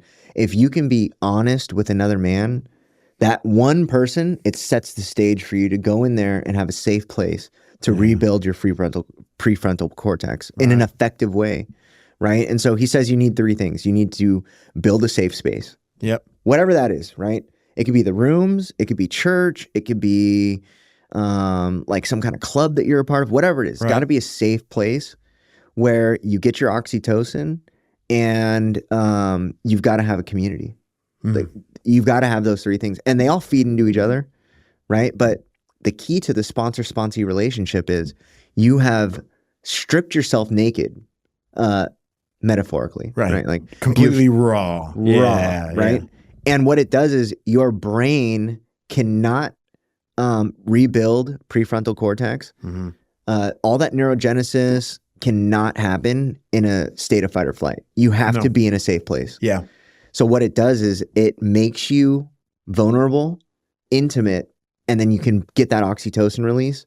And what that ends up doing is you go into these meetings and you get all these signalings, right? You park your car, you're in the parking lot of whatever meeting you go to. You park a car, and you've got that like first initial relief, right? And now you're walking in there and you see Steve. It's always sitting in that chair, right? And you kind of like side eye each other. You get another wave of like, okay. And then you sit down and you see like the 12 and 12 up there. And it's like, okay, you have now signaled to your brain, like, I'm in a safe place, right?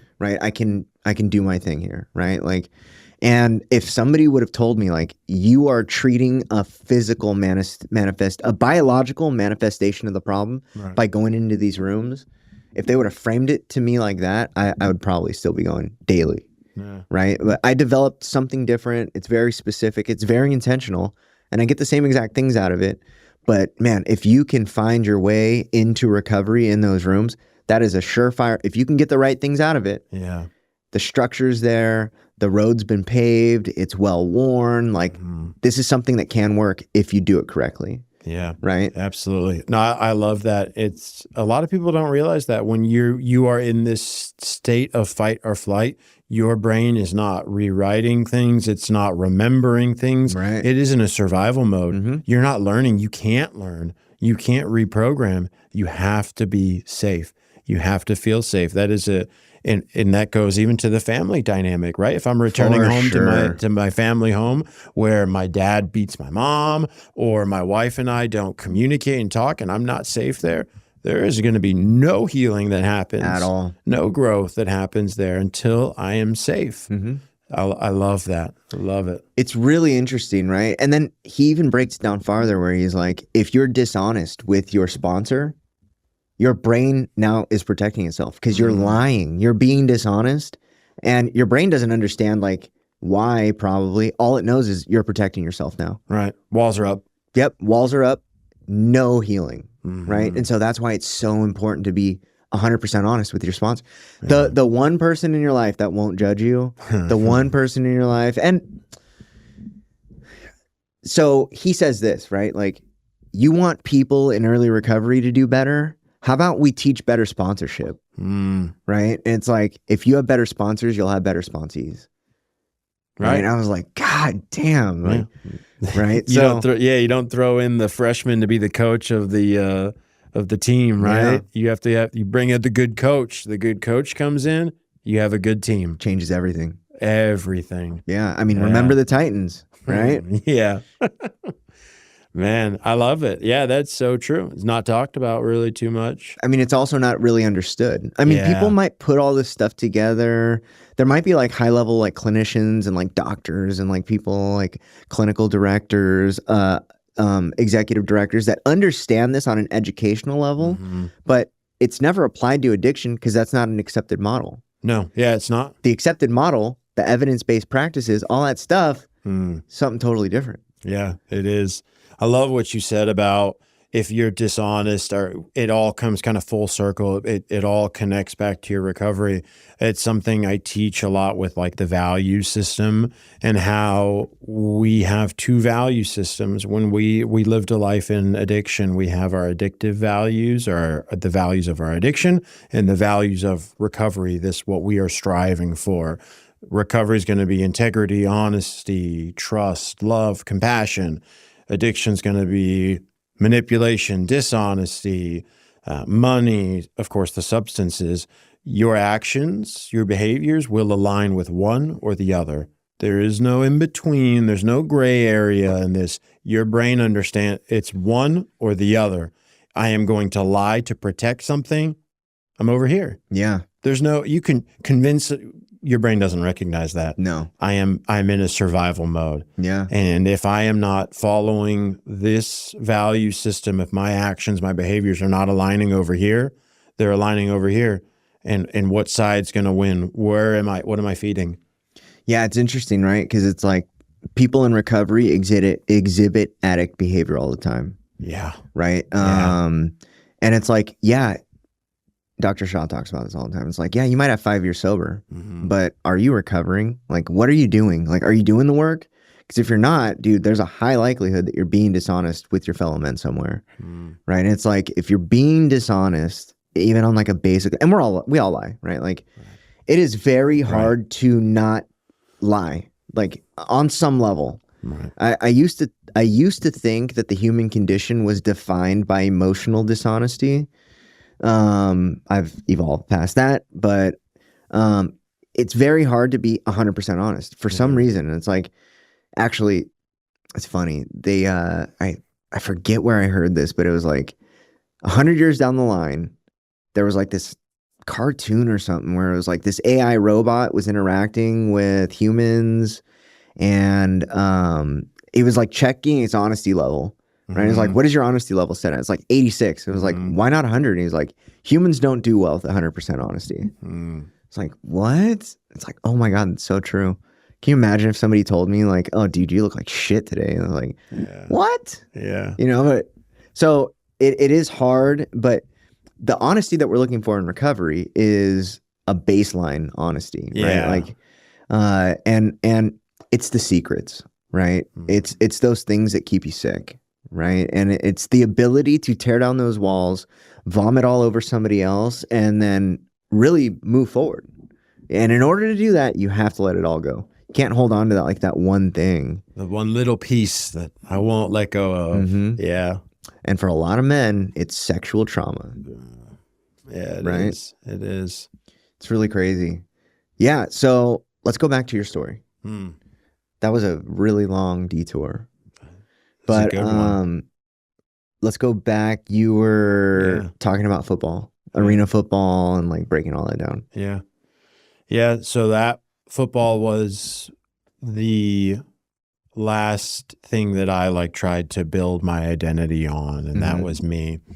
That is when recovery started to completely kind of take hold. There was one more event that occurred that was the final kind of nail in the coffin, because then it was women, right? I evolved into the women. A woman's going to fix me.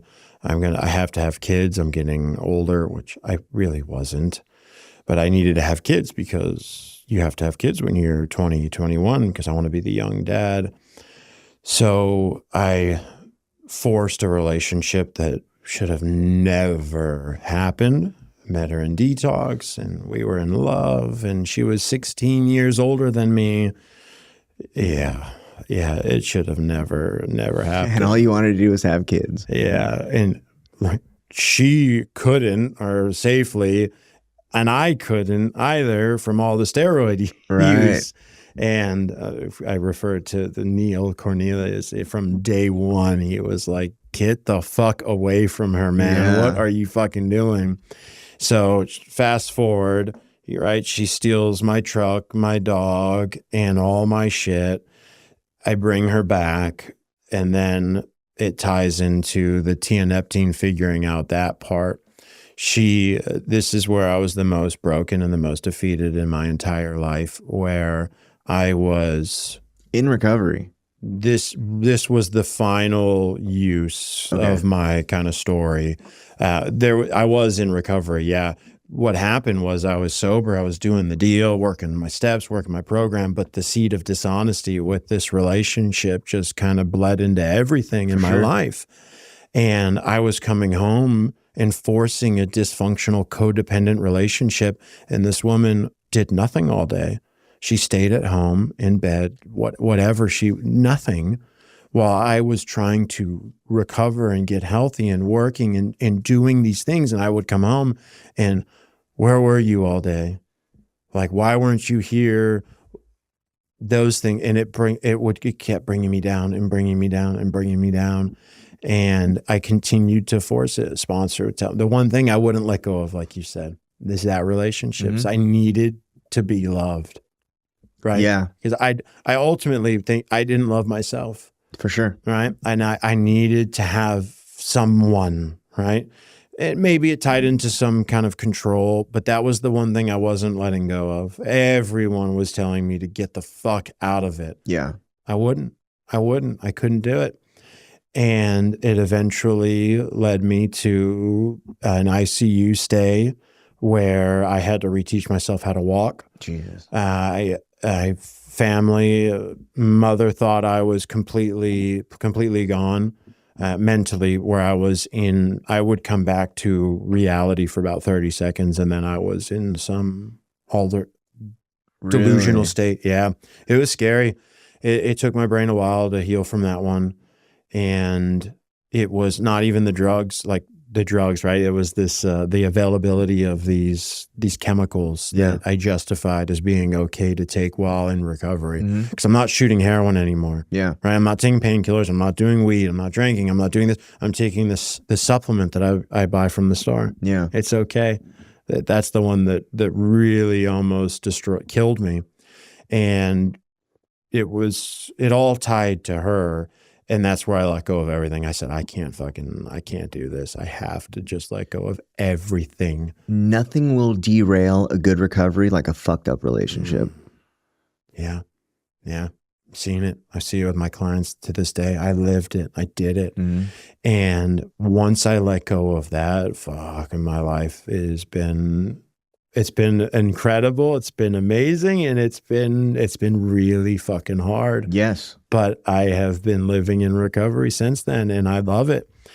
It has led me to meet my wife, where I let go of that relationship, right? And now I could really feel where the growth in me had to happen and what I wanted from a relationship. I could be the partner that I wanted to be, and I could choose the partner that I needed, wanted, deserved. Yes. And I met my wife, and it's been incredible. And I would have never met my wife if it wasn't for me having these learning experiences along the way.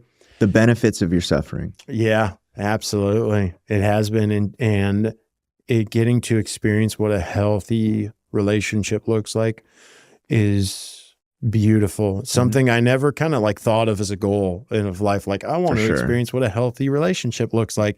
I want a wife. Yeah. Right.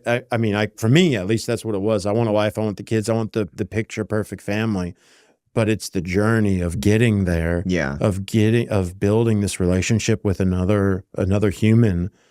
It's so beautiful, right? Because you have the one with your sponsor, right? And other men, which is incredible. Yep. But then with my wife, who's the person that I want to spend my time with, I want to go do everything with. If I win tickets to go travel to a different country, that's the person I want to do it with. Yeah, for sure. Right? You know, it is taken for granted, and it's almost, we think it's baked in that you're going to have a healthy relationship because it's a relationship. Yeah. But all the evidence, I mean, it's just so illogical because all the evidence points to the opposite. It's like every relationship that you see or like stumbled into is like unhealthy. Yeah, because I'm sober. I've worked the 12 steps. I've worked on myself, and I'm sober. It's going to be healthy because I'm doing healthy things. That's not how it works. It's a lot of work. Yeah, it is, and a lot of uncomfortable conversations that, thank God, I had to practice from the rooms on having. Huge one, like porn, cool, killer.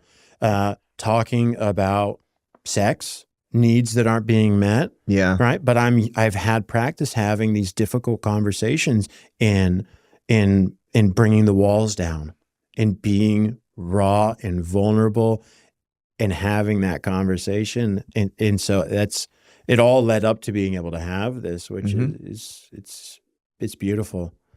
Yeah. Like living a healthy life in recovery is cyclical. It feeds into everything and everything feeds into it. Yeah, it is. And it's something that is, I wish you could like put it in a box and be able to give it to people. And it's not, it's something that you have to walk through. It's this journey, right? We only get such a short period of time on this world. Yes. And it is summarized by the dash between two fucking numbers. And man, it's not about the finish line. It's about the journey. And I used to think that was like, it's so bullshit, but man, like it really is. And I love it so much. I never would have thought, rewind to my first time in treatment with my Major League Baseball friend. I'm fucking this cool guy, that I would think that I would have this now. It's really an incredible thing. The letting go of control, allowing God to open the doors, and me having the courage to walk through them, and having the peers, you've mentioned that several times, the people around me in my life to encourage me to do those things, right? To encourage me to go back to school. It's like, Robert, you're too fucking smart. Like, you need to go back to school. How many times have I had therapists and all these people tell me that you are fucking, I was the therapist's favorite client, from how many episodes of treatment I've been to always knowing the answers, right? Too fucking smart. Go back to school. To finally just be like, yeah, I want to help people. And how am I going to do that? Go get my license, try to do it that way. But then I get in the cog in the machine of the treatment industry. And so it's constantly evolving. And I have to always monitor and be careful with where my actions are aligning, where my beliefs are, what am I feeding? Because if I don't, I'm feeding that addiction, and my recovery will start to become tarnished. And now I will be projecting that hatred will start coming back, that monster will come. And I don't want that anymore. Yeah, it is a lot of work. It's ultimately the rewarding thing about life for people in recovery. We don't have the ability to cheat. Like, we don't have the ability to lie. We don't. And it's this higher accountability, right, that keeps us on track. Yeah. And so there's pros and cons to it, right? It's like, we can't be dishonest. We can't be dishonest with ourselves.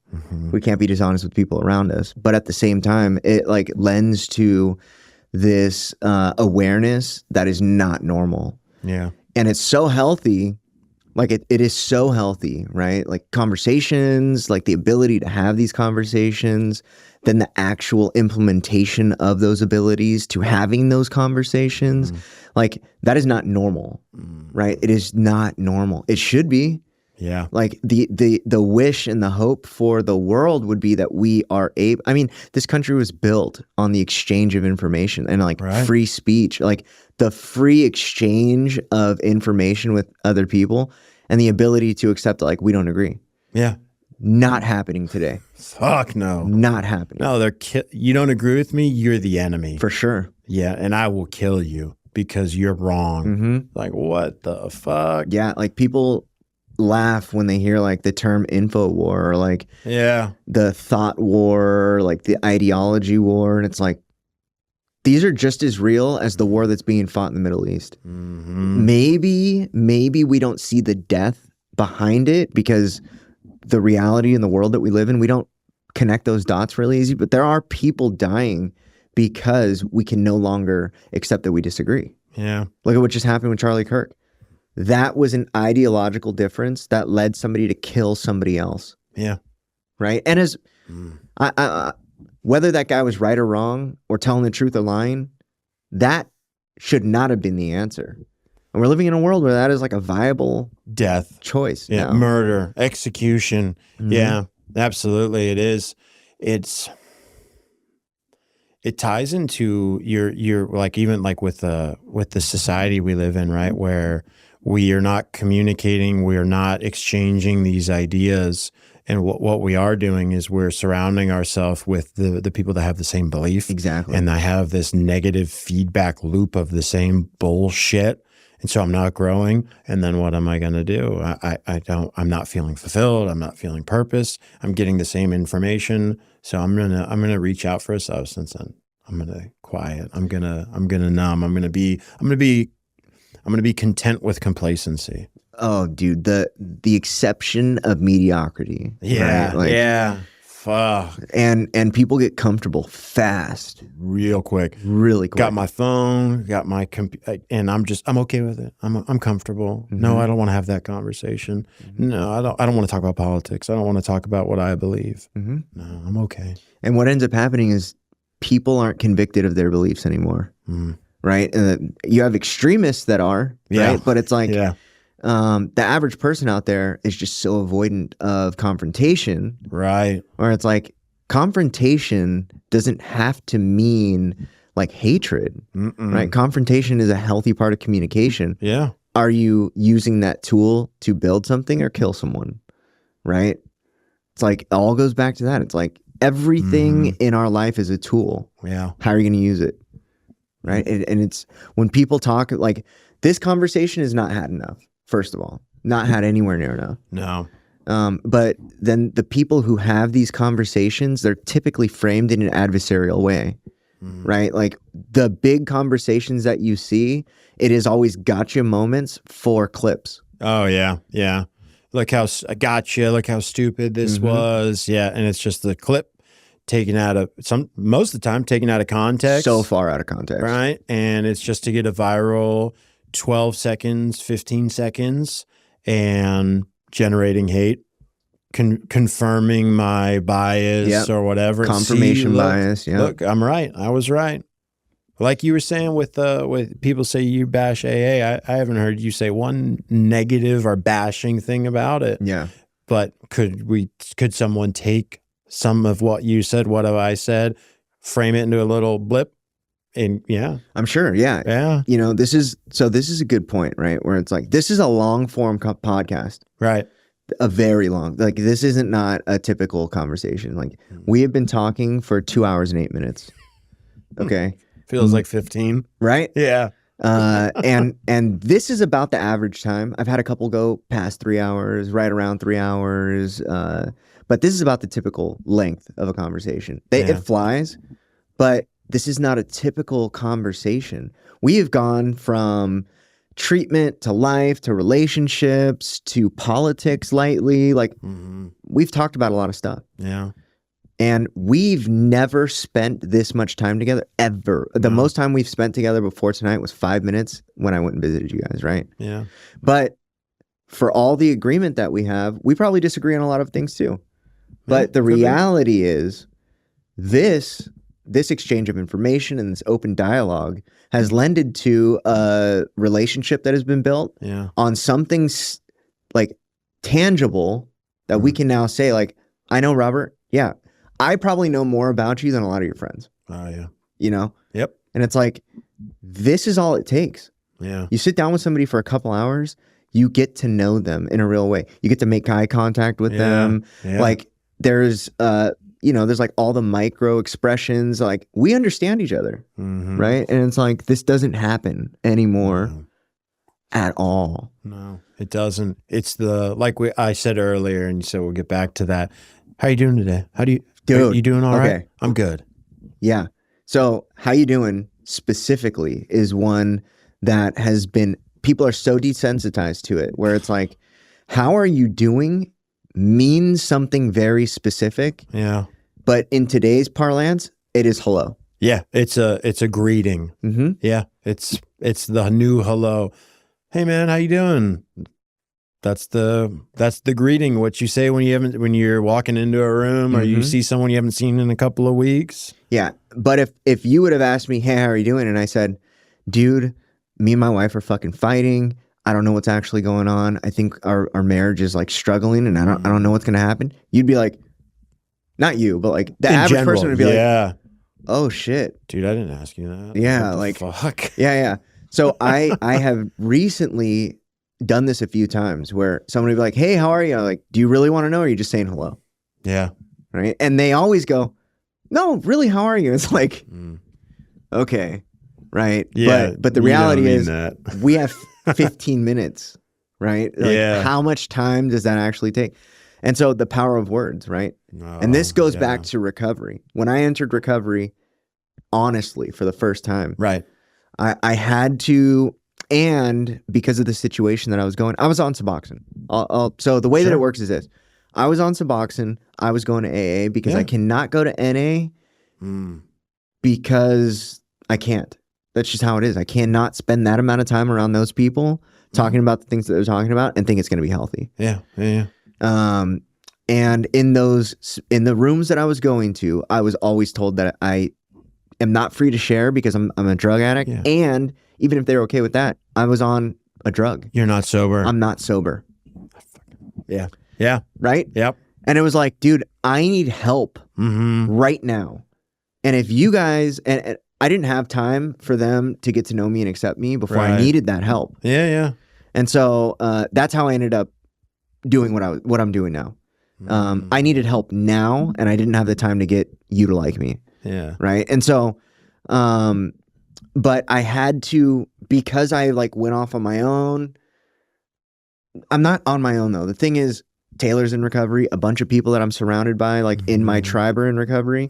We just don't subscribe to a traditional recovery path. I fucking love it. So one of the things that I had to do was I had to sit down with a piece of paper and write down words that had power over me. Triggers, cravings, recovery, addiction, addict. I had to redefine all this stuff for myself. Yeah. And I ultimately had to get rid of triggers and cravings, because every time I've ever used those legitimately was actually in a manipulative way. Because the reality is, when I crave a pizza, I can taste it.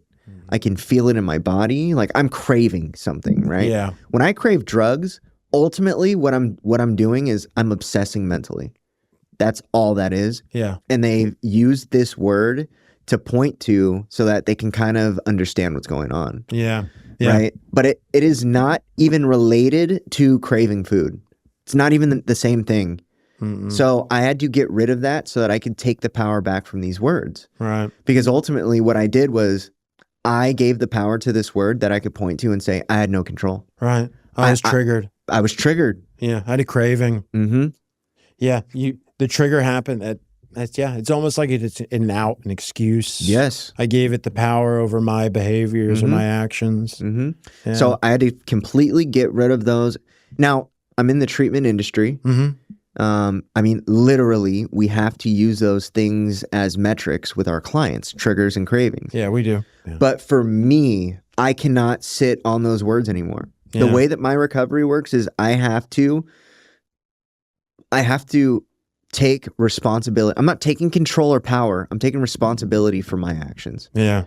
And what that means is I have to stop using those words. Yeah. No, I love it. Yeah. I'm taking responsibility for my thoughts. I'm in control of my thoughts. I choose what I feed. I typically use urge instead because of a similar belief with craving. It's overused. We're desensitized to it, and it's not appropriate. I'm having the mental obsession, I guess you could call it, right? Where I'm just thinking over and over and over about it. Mm-hmm. Yeah, and I am, as a side note, with you mentioned the Suboxone, it's a huge supporter of harm reduction. Me too. And recovery I am in recovery. Mm-hmm. If that person says they are, then okay. Yeah. Like I'm not here to judge. Your recovery cake is going to look different than mine. For sure. That person's is going to look different. There's too much of the shame goes into that too, where you're not sober. They're not sober. Why? Because they were taking Suboxone. All right, motherfucker, you're drinking 18 C4s a day, doing your testosterone prescription, taking your sleep aids. Why is his recovery not the same? Right. Why is it not recovery from your standpoint? So, I mean, yeah, and imagine like I was being told I couldn't share. yeah. Right. And so that's what I was saying. Like I would go into these situations miserable and come out even more miserable. Right. And I was like, it wasn't safe. In a desperate place because I knew I was going to relapse. Like I was very clearly spiraling. If you ask my wife about this time period, she was worried. She was freaking out. Yeah. And she's watching it, front row seat, watching For sure. And she's in recovery. She said she'd never had that. She'd never understood why people reacted the way that they did when they were watching it in real time. And she was like, I've never even understood that whole concept of like watching people spiral until that happened to you. I was like, really? She was like, yeah, for sure. And so now, like, I work out religiously, and if I go a day without working out, she's worried. Yeah. Right. Like, and I'm not like in there killing it like some fucking, like my mentor probably is, you know, like, yeah. But I work out every day, you know, and like I've got a very structured regimen. Yeah. And she's like, if I miss a day, she'll be like, yo, are you okay? I'm like, yes, I'm fine. You know, it's like, and it's cool, right? Like that is healthy. Yeah. Right. That is a healthy worry. Because she understands, like, I need structure. Right. I need regimen. I need regular activities that I participate in. Because if I don't, and if I stray off that path, it's a pretty good warning sign of like something's wrong. Oh, absolutely. We thrive in structure. That's why there's minimal reoccurrence of substance use in treatment. Because it's high structure, high accountability. When does the reoccurrence happen? The reoccurrence of the substance happens when the structure's gone. Right. Once it's not that your therapist isn't a phone call away, or you don't have someone. The structure's gone. For sure. You don't have the schedule. You don't have a structure in place. Early recovery addicts, whatever you want to call them, right, thrive in a structured environment. For sure. And it is why intensive outpatient services, aftercare, so fucking important. Sober living. So important. So right? important. Yeah, it is incredible. That is why I started a sober living, because it was the key, an important part of my journey and my success. Yeah. So you come from a Florida model. Yeah. Right? Like you've experienced that. Yeah. When so in California, they pay for supportive housing too and sober living. Right. When I came to Texas and I found out that they don't, I was like, what?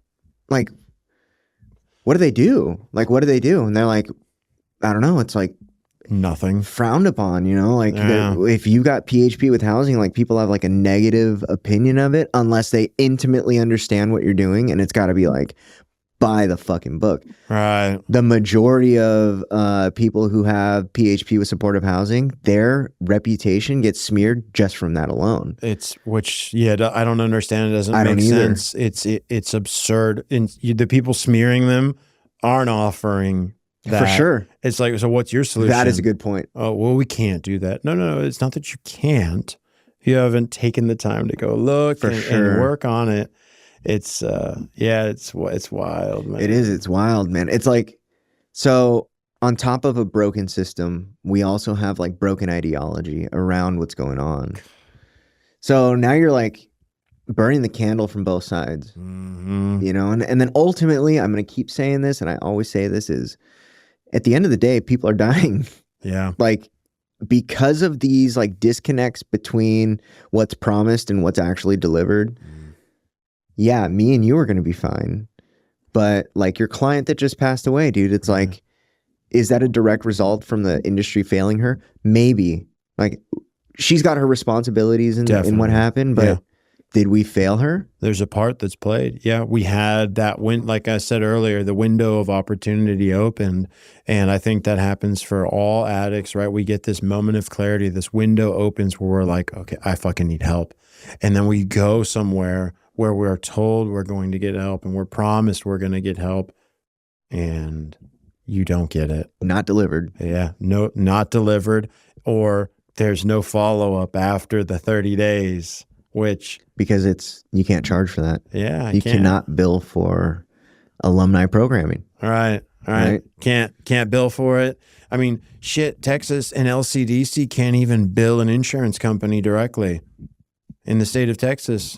Last time I checked, an LCDC cannot. No, I believe insurance. you. I don't. I'm totally unaware of all the billing codes here. Yeah, that's a whole nother monster too. But I had a clinician disagree with me, but I researched it, and in Texas, an LCDC cannot bill an insurance company directly. Wow. There has to be an LPC master's level, but an associate's level LCDC cannot directly bill an insurance company. It has to be with an MD signature, an LPC signature, some other entity. Somebody else's license has to go on it. Yeah. That is crazy. What the fuck? Like, what do you? It's wild. We just tie the hands behind the people that are actually trying to help, and so then when the companies figure out how to do supportive housing with their program, oh well, they're doing shady backroom shit. Yep. Mm-hmm. No, they're trying to help people. There is a huge need for it. Yeah.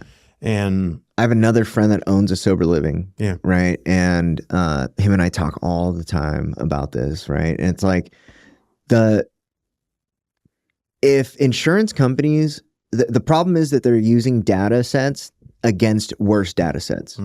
Right. They're comparing a bad data set against a worse data set. Right. And so if they actually like put the treatment industry under a microscope and evaluated what's actually going on, I would hope that like greater minds would prevail and realize that like supportive housing is the backbone of somebody's early recovery. Yeah.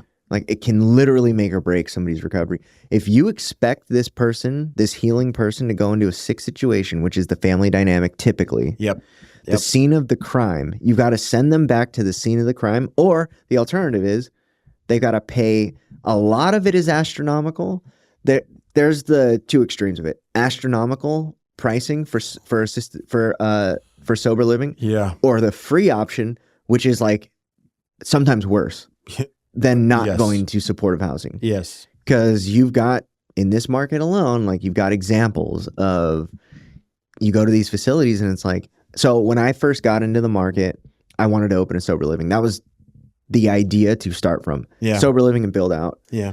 I went to all of the local sober livings around this area. There's like 7 of them. Mm-hmm.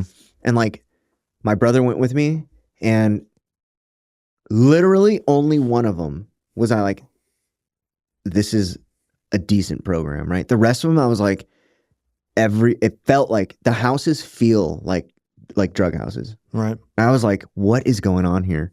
I'm from California.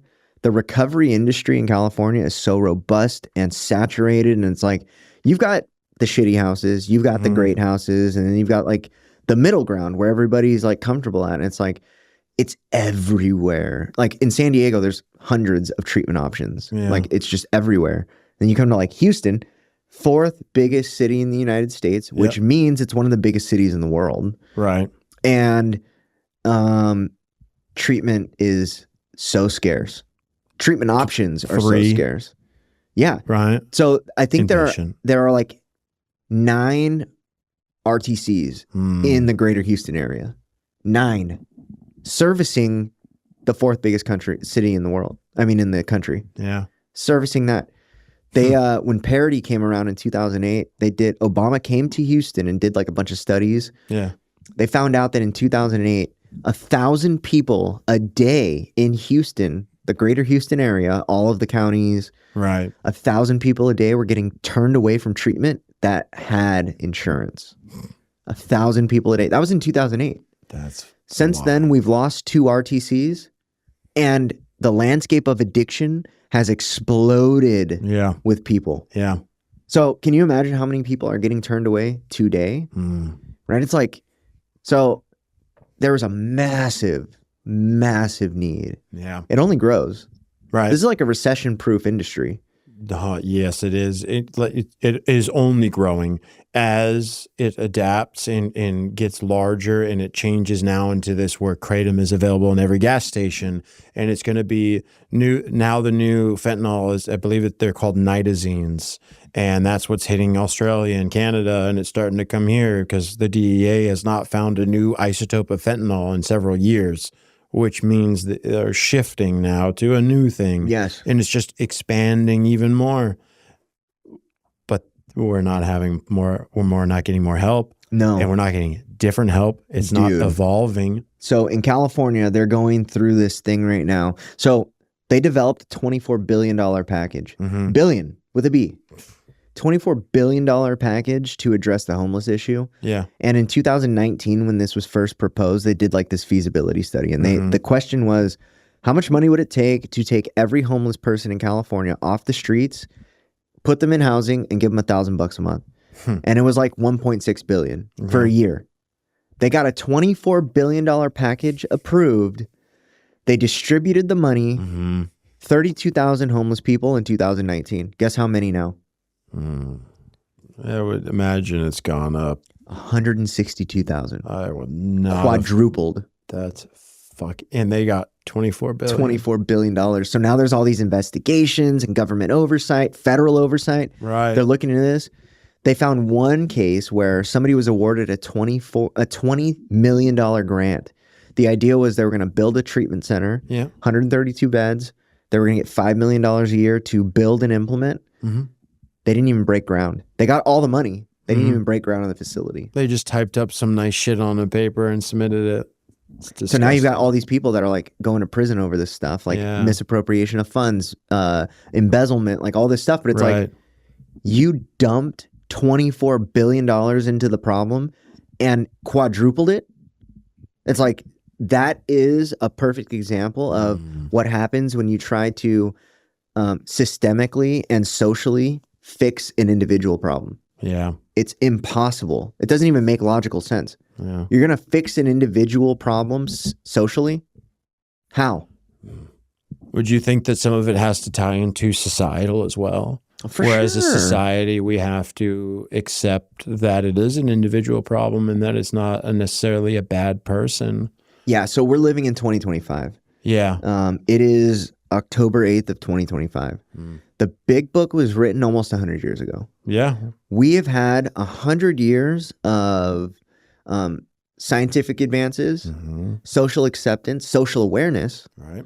And so today, more than ever, people are more aware of addiction as a whole than we've ever been, right? Yes. Science has made these advances. We've got all these drugs that they've been developed and created around addiction specifically. You've got Anabuse, you've got Suboxone, you've got methadone, you've got all these drugs that are developed to specifically treat this specific thing. And we're really starting to come around socially to the realities of what addiction is. Also, I heard this thing, I don't know how true this is, but every person in the United States is at least or at most 2 degrees of separation away from an addict. Yeah. So everybody's touched by this in one way or another. I've heard that as well. And I don't, but the healing side of it, right? We're all almost all touched by it now, but we still have this same old failed system of healing and approach to treatment for it. And I don't know what the change has to look like, but I believe that once it happens, that it will be a much smaller problem. We won't see a quadrupled number or like the death rates, which is called overdose, which I don't believe is really a good word for it because which one? Like overdosing from fentanyl, that would imply that there is an appropriate or a healthy dose of it. That's a good point. Illicitly manufactured fentanyl. That's a really good point. You don't know what's in this. But once the society kind of, we adopt and accept something that actually will help, like communicating, like repairing the family unit, then I think society will get on board with it. Because you like look at like Prohibition era when they were talking about making alcohol illegal or drinking and driving illegal. There's this clip that went around of this I saw that clip that was freaking out about, oh, you can't tell me I can't drink a beer when I'm driving. This is a communist country. Yeah. But today, it is universally accepted that drinking and driving is not an okay behavior to have. So hopefully, as we continue to grow as a society, we will no longer shame or bash the individual for using the substance and get them more on board with, meet them with love and compassion and kindness. Yeah. It's bridging that gap between the disconnect is this. People look at drug addiction as the problem. Yeah. That is not the problem. Yeah. That is a symptom of the problem. Right, right. Awareness around that will change like the societal lens that they look at it through. But that needs to spread, and that's going to take however long it's going to take. Yeah. Now, the systemic issue that you see around the solution is that we can't communicate, right? Like, and we've talked about this ad nauseum now. And it's like, we're in a broken society, right? And it's like, so when you look at addiction, the family isn't under that bridge, right? No. But the family is just as sick. Yeah. Right? That's a hard concept, right? Because mom's still going to work, dad's still going to work, brothers are going to college, sisters having kids and married. It's like, you're the one shooting heroin. You're telling me I have a problem. For sure. Yeah. For sure. Right. I'm not and the it's sick one. Yeah. And so there's that, but then also societally, now this is where I'll start to get myself in trouble, but it's like, you've got third wave feminism that has broken the family. Yeah. Right. And we have to put that back together somehow. Yeah. That means that a lot of unlearning has to happen. It is much easier to learn something new than it is to unlearn something. Right. Right. So there has to be a lot of unlearning, or something has to come around that revolutionizes the way that people think about this problem. Yeah. Right. Because if the family unit was still intact, which it's not at all, this would be a much smaller problem. Yeah. And so that started in the 80s. This is a downstream effect of the dissolution of the family. When we broke the nuclear family and we dissolved that, and it was no longer the goal or the ideal or perfect image or the goal to strive for, right? And it's, no, I don't need that. Yeah. I don't need that. And a lot of it ties to the communication, having those talks. Yeah, that is an interesting, how do you repair that? How do you fix that image? Because we want people to feel empowered. We want some of the things that have come along with this change, but we need to have the family unit fixed and healed. So what does it look like where it is? It's kind of the best of both worlds, right? Yeah, and I mean, you look at the outcomes for children. When you look at the outcomes for children, the outcomes of a child who is raised with both parents, both biological parents, right? Yeah. The outcomes are like astronomically better than a single family home. Than a single parent home. Right. Yeah. And then even when there's just one biological parent with a step parent, still better. You're right. But way, way worse than for both biological parents, right? Right, right. And now this conversation has crossed into politics, right? Or because it's like, what we're actually talking about is getting people not dependent on government handouts. Yeah. Right? Yeah, that's a huge part of it. Yep. Huge part. So how do you heal this? Fuck. I mean, people are fighting about this in the streets right now. I don't know. Having conversations is probably a start. It's having a start. Tough conversations. It's a start, but this is what I think is going to have to happen. Some really fucked up shit is going to have to happen. Like, sadly, the wheel is going to have to break from the hub in order for this to go away. Yeah. Something's going to have to implode. Things are going to have to get really fucked up before they get better. People are going to get hurt, more hurt than they already are. People are going to get hurt, yeah. It's really crazy to Sadly. think about that. Like, it's like we've gotten to such a crazy place societally that it's like the only light at the end of the tunnel, it has to get darker first. Mm-hmm. It's like, what? Like, how much darker can it get? Look at what's going on in the streets. It's crazy. It's crazy. And what this really, what we're speaking to is the roots of addiction. Yeah. Right. It's like, yeah. this is a society. Maybe. So look, the individual's problem is a manifestation of what's societally wrong. Mm-hmm. Right. Yeah. I like that. It's crazy. It is. Damn. That's tough. That is tough. And it's painful to like have to watch kids go through this. There is a generation of kids that are being raised by phones, by the internet. Right. The kids are saying, they're no longer saying, I want to be a soldier. I want to be an astronaut. I want to be an influencer. Yeah, I want to be an influencer. I want to be a YouTuber. Yeah. What the fuck? You know what's crazy? There's a generation, but the generation alpha. So we're talking about 12 and under. Okay. They are looking at us, their parents, the millennials, and Right. saying, these dudes are so fucked up. I don't want to be anything like that. Yeah. There's this whole wave of kids that when I was this age was not thinking like this, but this whole wave of kids that was they're dedicating themselves to sobriety and celibacy, like waiting till they're married. Children, literal children, no teen after their age, children. Yeah.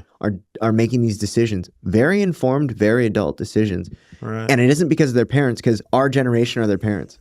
Yeah. Our generation is fucked up. Yeah. They've seen the results of it. Mm-hmm. Yeah. That I've read one about the number of church goers is starting to increase for the first time in years. Mm-hmm. And I believe it's similar reasoning for that. I didn't know about the celibacy. That is really good to hear because we haven't really talked about it much tonight, but the porn industry and porn, it tears the family apart. Yeah. And it just destroys the men mainly. Yes. So this is what I talk about. When this subject comes up, the bow that I put on it, I already said, right? Emotionally immature men are the most dangerous people around. Yeah. Yeah. You can start from that bottleneck and extrapolate it out, and it goes to porn, communication, lack of security, third wave feminism that has taught men that masculinity is all toxic. Right. Like, so now we don't have these examples of so first of all, we're not being raised with our fathers. Yeah. Like, that's just true. Right. And then if there is both parents in the home, they are absent because they have to support their kids. Both are working full time. Yep. So emotionally immature men here, porn, third wave feminism, you got like masculinity as toxic masculinity. Right. We're talking about healthy, mature, masculine traits are now being demonized. Yeah. Right. And it's like, and then there's just such a wide variety of things that men are being pointed at and saying, bad. Right. And it's like, okay, you see what's going on. Now the porn industry has taken healthy relationships away as well. Healthy dating relationships. Yeah. So what it is now evolving into is AI girlfriends. That's the new thing, right? Yeah. That is an interesting thing you said about how they took away the dating relationships because the birth of like Tinder and Bumble and all these dating hookup culture. That's all it is we're just going to go have sex. That there's no more dating, getting to explore the building of a relationship, the conversations with another human. The eye contact. Yeah. Like, I saw this sign, like it was a meme, and it was like kids in 1995, and it was like showed a playground, a bunch of kids playing. Yeah. It said like kids in 2025, and it was like a playground full of kids looking at their phones. And I was like, holy shit. So do you remember a time where like dating was like you had to call the girl's house and hope that the parents didn't answer? No, I didn't have that. Okay. So I had a little Nokia phone growing up, but I also grew up in Singapore. So I didn't grow up here. I grew up in Southeast Asia in a small kind of community. So, but I do know what you're talking about. So I'm talking about, like, I was the last generation of people that didn't have like a cyborg component to us. Right. And there was like a time where, like, I had to call this girl's house. There was one phone number in that household, and it was everybody's phone number. Right. There was no like, and like caller ID, right? That was like a revolutionary thing when that happened, right? It was like, but not all phones even had a screen on it. It was just people would answer the phone. Right. And handy household, brown household. Dude, for sure. Yeah. And it was like, this was the time where, like, we remembered phone books worth of phone numbers too. Yeah. Right. That has changed. Right. But ultimately what was taken from us with this whole cell phone thing was actual conversations. Like, I don't know how many times I called a girl's house and had to talk to the dad or had to talk to the mom and get them to give the phone to their daughter. That is a hard thing to do as a teenager, to convince a dad to let their daughter talk to you and, like, what are you doing? What are you calling for? Well, why do you want to talk? How old are you? What are your grades like? What are you doing? Who are your friends? And it's like every fucking time you call, it was like a grilling every single time. But what it did was it prepared you to treat his daughter with respect. Yeah. Right? There is none of that anymore. Yeah. You have something valuable and protect it. And I'm going to treat it with that respect. Yeah. There was like there was gatekeepers between you and that girl. Yeah. And they were the gatekeepers that were traditionally put in place by God, right? It was their fucking parents. That isn't a thing anymore. No. That is not a thing anymore. As a matter of fact, the average child under the age of 10 that has access to online gaming is talking to a pedophile. The average kid under 10 that has access to online gaming is either talking to or has interacted with a pedophile online. And why do you think that number of pedophiles has increased so much? Exploded. Not having those conversations, not being able to develop relationships with women. No parental oversight. The lack of conversations and education around what's actually going on. Also, the ignorance of the parents to not realizing that this was a thing. Yeah. It is more socially aware now because of everything that's happened. But 4 years ago, 5 years ago, 6 years ago, parents thought that Roblox was like a kid's game. Yeah. Guess what? That is a breeding ground for pedophiles to victimize kids. Isn't that Tim Tebow's project did a lot of research on that? So actually, this is interesting, right? The government actually has the largest database on information and statistics around child abuse, predatory abuse, in-home domestic violence. They have the biggest database in the world around this, and everything gets fed into it. So yeah, like Tebow and his organization led the charge on like a lot of information around this stuff. Yeah. And then there was like the one that was in the South that was like really big. It was Protect Our Kids. Okay. What was the other one? There's a bunch of them, right? But like, that wasn't a thing 10 years ago. No, that wasn't really a thing 5 years ago, where parents were aware that, like, if you have a child that has a cell phone, you have to check. Right. This is a very new thing. Facebook is for their friends. Dude. Games are... what was the other one? Kick. Kick? The streaming platform where they watch people, play games or whatever. Yeah. Dude, so many kids have just been victimized because of the free access to things that we didn't evolve to have access to. No. This wasn't supposed to happen like this fast. Yeah. We didn't know what was coming, and that shitstorm hit us, and we just had no fucking clue. We didn't know what to look for. Total ignorance around what the reality of this device was going to do to us. Yeah. And then the sick individuals took advantage of it, played the system, arguably just like the individuals, like the Kenny Chapmans took advantage of a broken system, hurt individuals. If there is a loophole, if there is a vulnerability in the system, this is what is crazy about when you build a system. You only understand the vulnerabilities when they get exploited. Yeah. Right? Yeah.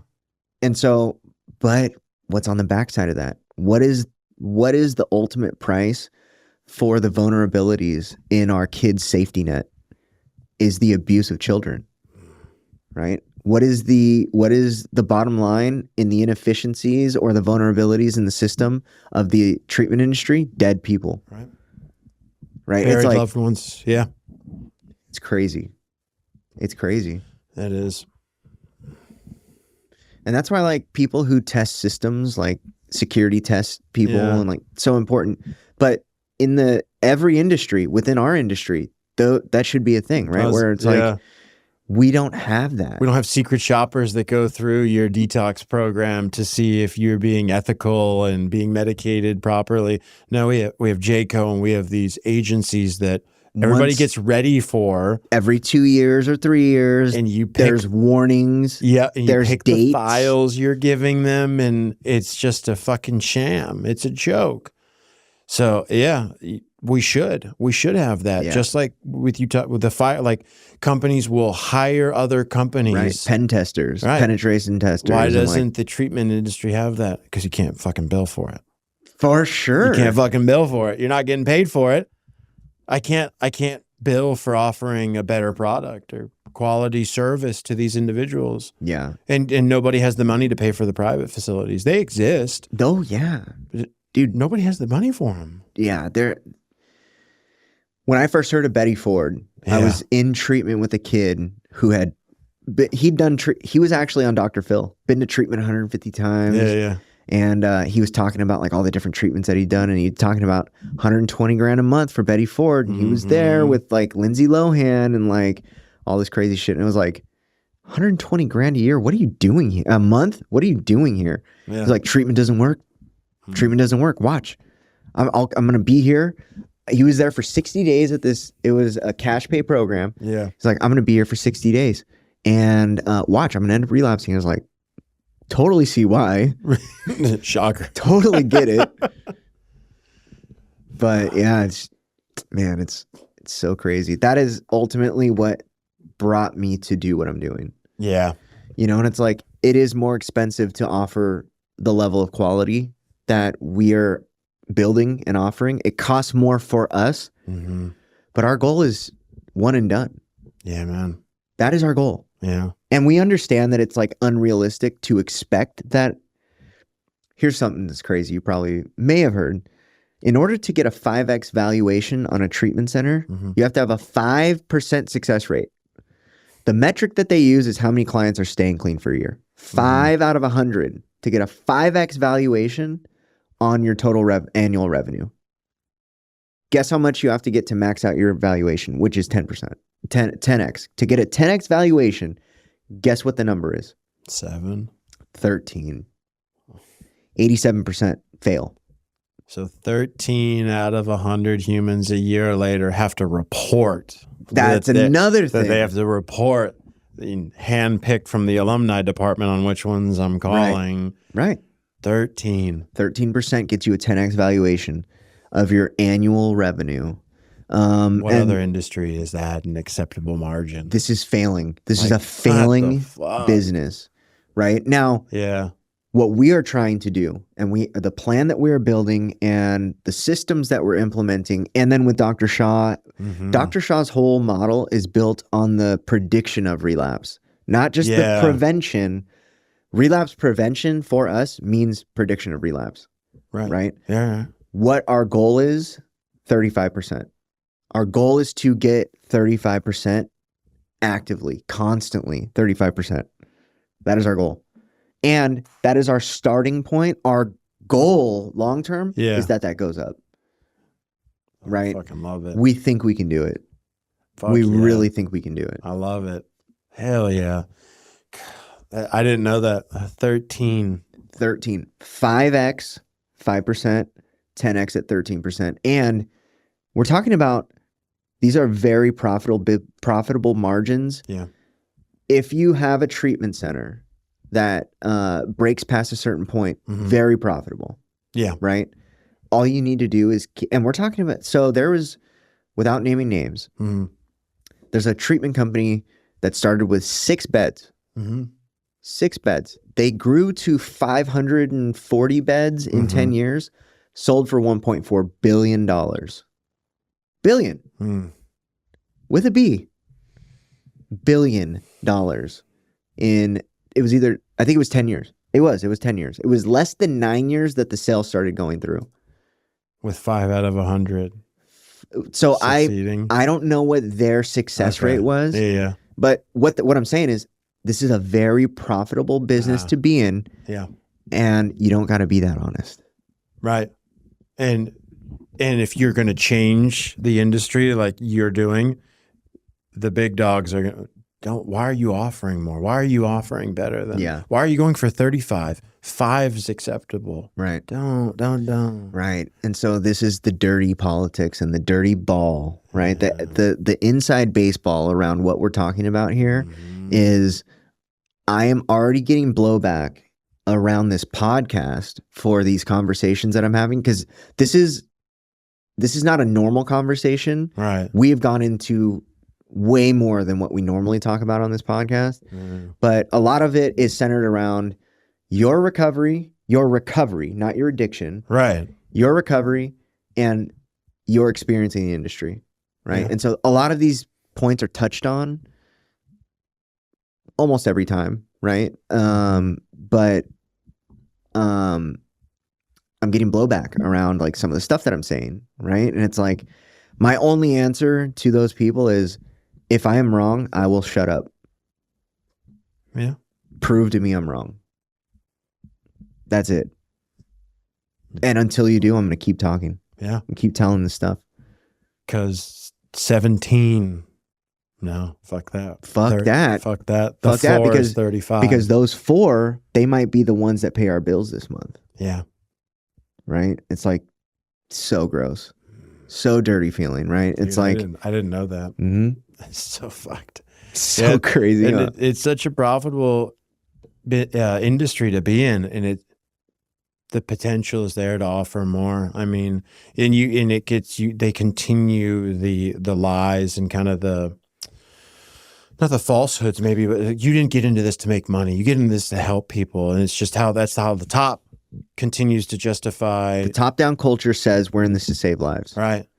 That's what it says. And their Ferrari and in their Ferraris and their Porsches and their $5 million mansions, and like their behavioral techs like struggling to pay the bills. Yeah, living at their sober living still isn't going to be able to move into their own apartment because they can't. But you're doing this to help people. We're really not making that much money. Insurance companies, they don't pay. Yeah. Man, it's always a breath of fresh air when I hear people that understand this the way that I do too. Because this is not.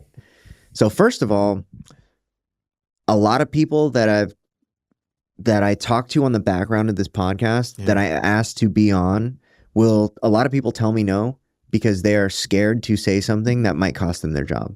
Yeah. And it's like, the fact that you're scared to lose your job, are you going to lie? Like, are you going to come on here and like not tell the truth or like be deceptive or like, no, that's not it. It's just, I can't say certain things. And it's like, okay. Yeah. Why can't you say them?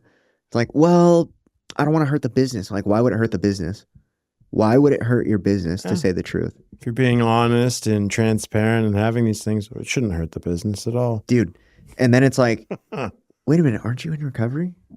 Right. It's where's like the honesty? Where's oh man. It's like then I like hear these conversations, or I have these conversations with people, and I hang up the phone. I'm like, who do they work for again?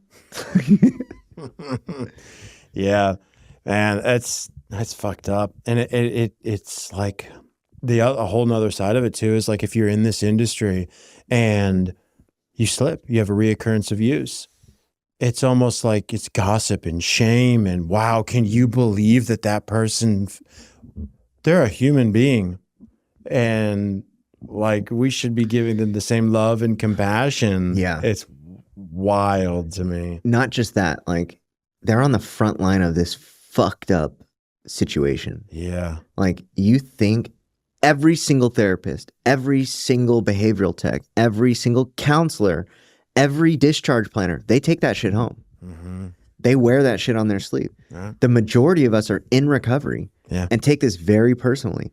Like when somebody goes out there and dies because we failed them, believe that every person that had interaction with them that is in recovery goes home and asks, like, what could I have done different? Right. Every single person. Yeah. Right. I mean, I did with the client I just lost, Kennedy. You know, could I have met with her longer? Could I have met with her more? Am I contributing to her death by not advocating more? Yeah. Yeah. And now that is the testament to where they're at in their recovery, right? Because I'm sure there's people out there that are in recovery that had interactions with any given person that passed that was like, well, you know, that's somebody's got to die for that chair to be open. How many times have you heard that? Like somebody died for you to be in that chair. Too many. That is crazy. Yeah. It's the truth. Yeah. It's 100% true. But does it have to be true? Right. I don't know. Yeah. I don't know, but I hope not. Yeah. I hope that really what's going on is the broken system. I believe that as well. Because I know, and I say that I carry it with me, but I know that I could not have stopped anyone from no one could have stopped me. I couldn't have stopped this individual. But I do believe that the system we have right now is completely broken. It has been broken since the Florida model, and it's just adapted and evolved. And we are not offering. It's a status quo problem. Yeah. Right. It's a status quo problem where people will say, if it's not broken, why fix it? And it's like, did you just hear what you said? Yeah. Right. But the reality is what's going on is we are in a dogmatic belief system where the person in front of the person who trained that person told them this is how it goes. Right. And we're not changing anything. This is how it goes. So then the person who just got trained will then in turn train somebody and have the same message. Yeah. You're going to do it this way. We're going to teach this. This is how you're going to meet with them for this. And it just continues. Yes. You continue the cycle and providing mediocre services. Mediocre at best, right? Yeah. Yeah. Like, yeah. Because the reality is good treatment's few and far between. It's out there. Yeah. It's expensive typically, but it's out there. And they've only got so many beds. Right. And the places that I have the most respect for stay 85% full. Right. Right. It's like, that makes sense to me. Right. And then you have treatment centers out here that are failing financially in a situation where there are more people by 100, maybe 1,000-fold than there are actual options. How are you failing when there's that many people that need help? Yeah, just like you're talking about the city of Houston. The city of Houston. Number of people that actually need help versus help that's out there. And how are you feeling? False advertising, not delivering. Yeah, the packaging of the product is deceptive. Yeah, we haven't adapted to where we are as a society as well. We're not meeting the clients where they're at. Massive problem right there. Yeah. Massive problem because of the broad stroke mentality that we have. Yeah, 100%. And we are not giving the services that are needed to, like supportive housing. Right? Supportive housing is such an interesting one. And I mean, I literally have hours of conversation about this weekly. Yeah. Supportive housing in Texas is not a thing. What? No. And So Tron crazy. is this brand new regulatory agency. Have you talked to him? To Danny? To Jason. Howell, his last name? Pullen. Jason Pullen. He is the president of Tron. I think I was at a recovery housing continuing education. Okay. He was there, and then I believe the guy's name is Danny. The bald gentleman? Or is that Jason? Yeah. So I actually just started posting the shorts in preparation for his episode to get posted. Oh, hell yeah. That's exciting. Tomorrow, I think it gets his episode gets posted tomorrow. He came out of the Florida model. Yeah? Yeah. And he's taking NAR. So Texas is interesting, right? In order to get anything passed or done, it all has to go through Austin. Everything goes through the state government. Our House and Senate at the state level. Everything, Every right? 2 years. everything. Yeah. Including peer support work, right? The ICNRC offers reciprocity in 38 states. Texas is not one of them because Texas oversees the certification of sober coaches, right? So in order to get through this bureaucracy, you've got to lobby, you got to get stuff passed, you got to like make arguments, you got to fight against the pharmaceutical industry, the medical industry. You've got to like go against giants. Yeah. In order to get shit moved over here. The insurance industry, all right? And it's like supportive housing, as long as they don't have to pay for it, that's money that they get to keep. Yeah. Right? And it's like, you got to change that. You got to go up against that to get that changed. Sounds incredibly impossible. And it's a failed model with a 95% failure rate, which means they go back into treatment again. Into treatment. So guess what? They're going to keep them in there. Get more money, repeat offender, continue. So yeah, they're gonna be pushing hard for it to not be supported or funded. Yeah, no doubt. Yeah, and it's like, so the Kennedy family, as in like the political dynasty. Right. Patrick Kennedy is the person that wrote the bills around parity. Okay. And their whole story with that family story with addiction and mental health and like. Yeah, brief a little bit. Yeah. So they have a they're bootleggers, right? Yeah. That's where massive history with alcoholism, addiction, and mental health issues. Patrick Kennedy wrote the laws for parity, and the idea around it, altruistic, really good goals. The problem is, it had to be layered into these machines, these well-oiled, well-funded machines, which are the pharmaceutical industry, the medical industry, the insurance industry, and it meets basic criteria, but it doesn't actually help the individuals. No. Right? Because access to care is still a fucking problem. Massive problem. Massive problem. And they don't care about the individuals. They care about the multi-bajillion-dollar companies that are the ones in their ear and lobbying. Man. I mean, look what happened with Luigi Mangione, right? The guy that killed the president for United. Yep. That is a microcosm of something that's happening to probably a majority of their clients. Yeah. Right. That is a very extreme example of the outcomes, but on some level or another, anybody who's dealing with insurance companies is dealing with some kind of problem like that. Right. Yeah. I've heard recently what I didn't realize until I just found this out, that a lot of these marketplace plans, they're gating the policies to the county that you're located in. So if you are living in Harris County, or that's where you said you were living, right? When you got this policy, you are gated and locked to receiving treatment only in Harris County. For sure. You cannot leave the county. So Blue Cross Blue Shield, really good example of this, right? Where Blue Cross Blue Shield is the parent, but there's Blue Cross Blue Shield California, Texas, Delaware, every single one, right? And so in network, the way that is all defined, and like now you're looking at like, so what about places like Oklahoma? No treatment. I think there's one residential. This is what I heard. One residential option in Oklahoma. That's so Blue Cross Blue Shield Oklahoma. What are they offering for parity? Right. It's like now you're talking about having to. Without a PPO, how are you going to get out of network benefits? Like, unless you're paying premiums, like, and nobody's structuring their insurance policies around if they got to go to treatment. No. So now you're talking about deductibles, out of pockets. Like, these are really, really complicated issues that the average person signing up for insurance, they just want the cheapest option. Yeah. Just something. Give me some type of coverage just in case I need it. Yep. I'm not even looking into the mental health side of my policy, which is completely different than the medical side that I'm. Most of the time, they don't even advertise the mental health side of the policies. Right. You're only looking at your primary care physician, your ER visits, your co-pays on prescriptions. Not that is this policy going to cover me to see a therapist? Right. That's a whole nother thing, right? The whole therapist, access to care to therapists and stuff. The majority of them are not They might all be in network. Mm-hmm. The majority of their clientele are paying cash. Yeah, they are. It is a nightmare to get reimbursed.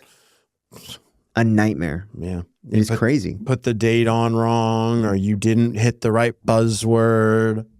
Yeah, because they're looking Denied. for a criteria of wording, right? And if they do not qualify for the care, you're not getting reimbursed. No. So a lot of these therapists will say, I'm not dealing with that shit. Yeah. Right? It's cash pay or nothing. Yeah, and I don't blame them. Right, because they have to survive. Yeah. Right? They have to. Yeah, they want to help people, but they also have to support their family. They have expensive educations. Those educations that is a whole nother issue, right? The education system. And like the scam that is student debt, right? It's like, it doesn't matter how many times you file bankruptcy, guess what's going to follow you? It's coming. Your student debt. It's going to follow you till you, and when you die, it's going to go to the next kids. Yeah, it's going to the next person. Yeah, it's... And we're talking about institutions that have $1 billion endowments. Right. Like, these people don't... It's crazy. It's crazy. Yeah, and it all boils down to the individual, where that amount of money that would change this person's life by giving them that service or opening the door for treatment wouldn't even be a fraction of a decimal to their bottom dollar. You know what's crazy, too, is that they're looking at outcomes and value for their dollar. Yeah. Right. And they're weighing it off of broken statistics and broken data sets. Right. So it's like, it's really fucking crazy. It's tragic, the situation we find ourselves in. We're lucky that we got sober when we did. You know? Yeah. No doubt, man. But that just kind of shows the testament to what you're doing, what you're building here. That fuck the norm, fuck the broken system. Fuck the 3%, 5%. No, like we're gonna offer something that these people. Dude, what it comes down to is the obligation. Yeah. Like, what is our moral obligation? Yeah. Like, we can talk about legalities. We can talk about like ethical obligations, which is minimal. Like to meet the ethics standards. Like, dude, there are people out here meeting ethical standards that shouldn't be in practice. No. But the moral obligation, like on a human level, what do I owe this person that is paying my bills? They are paying for this service. Right. Might be their insurance company or whatever, but this is this is them. What do I owe this person? What are they coming here for? And what do we owe them? Like, when they are walking out the door, what should they have in their pocket? Nobody's asking that. No. Nobody's asking that. What they're saying is, what do we need to give them? What do we need to give them? What's the minimum? Yeah. That's, yep. I haven't thought of it that way, but that is exactly how the system is right now. We need to hit this. We need to do one here, one there, and one there. That's it. These 3 hours a day, billable. The rest, we'll figure it out. Yeah. Right. And it's like some crazy shit. It's like they're gonna do, I mean, just totally arbitrary systems built into these curriculums where it's like, you're gonna do what? It's your recovery movies hour? Like recovery movie hours? Like you guys are watching vignettes on fucking mental health in the 21st century? Like, what? It's fucking crazy. It is crazy. That is wild. Yeah. Whole curriculums, like entire foundational systems built into treatment centers around what do we need to give them. Yeah. It's crazy. That's it. We checked those 3 boxes of the needs and not concerned about the rest. We hit what we have to do. It's so crazy. You know, and that's where it all comes down to me, is like the moral obligation, like the human to human obligation to this person. I like that. If I wasn't doing that, like if that wasn't the standard and the culture and the metric that we're going by, I wouldn't do this. Yeah. I just wouldn't. Because it is so easy to fall, like to slip on these slippery slopes that we're on. Yeah, it is. It really is. Both sides of it, like straight down, slippery as fuck, and you're walking on this path. Yeah, razor thin path. Yeah, it's crazy. Well, all right, dude. You want to add anything else? I think that was good. We hit a lot. Yeah. Well, thank you for coming. Absolutely. Thank you for having me. Yeah, we can definitely do this again. I'd love to. For sure. Thanks for listening to My Last Relapse.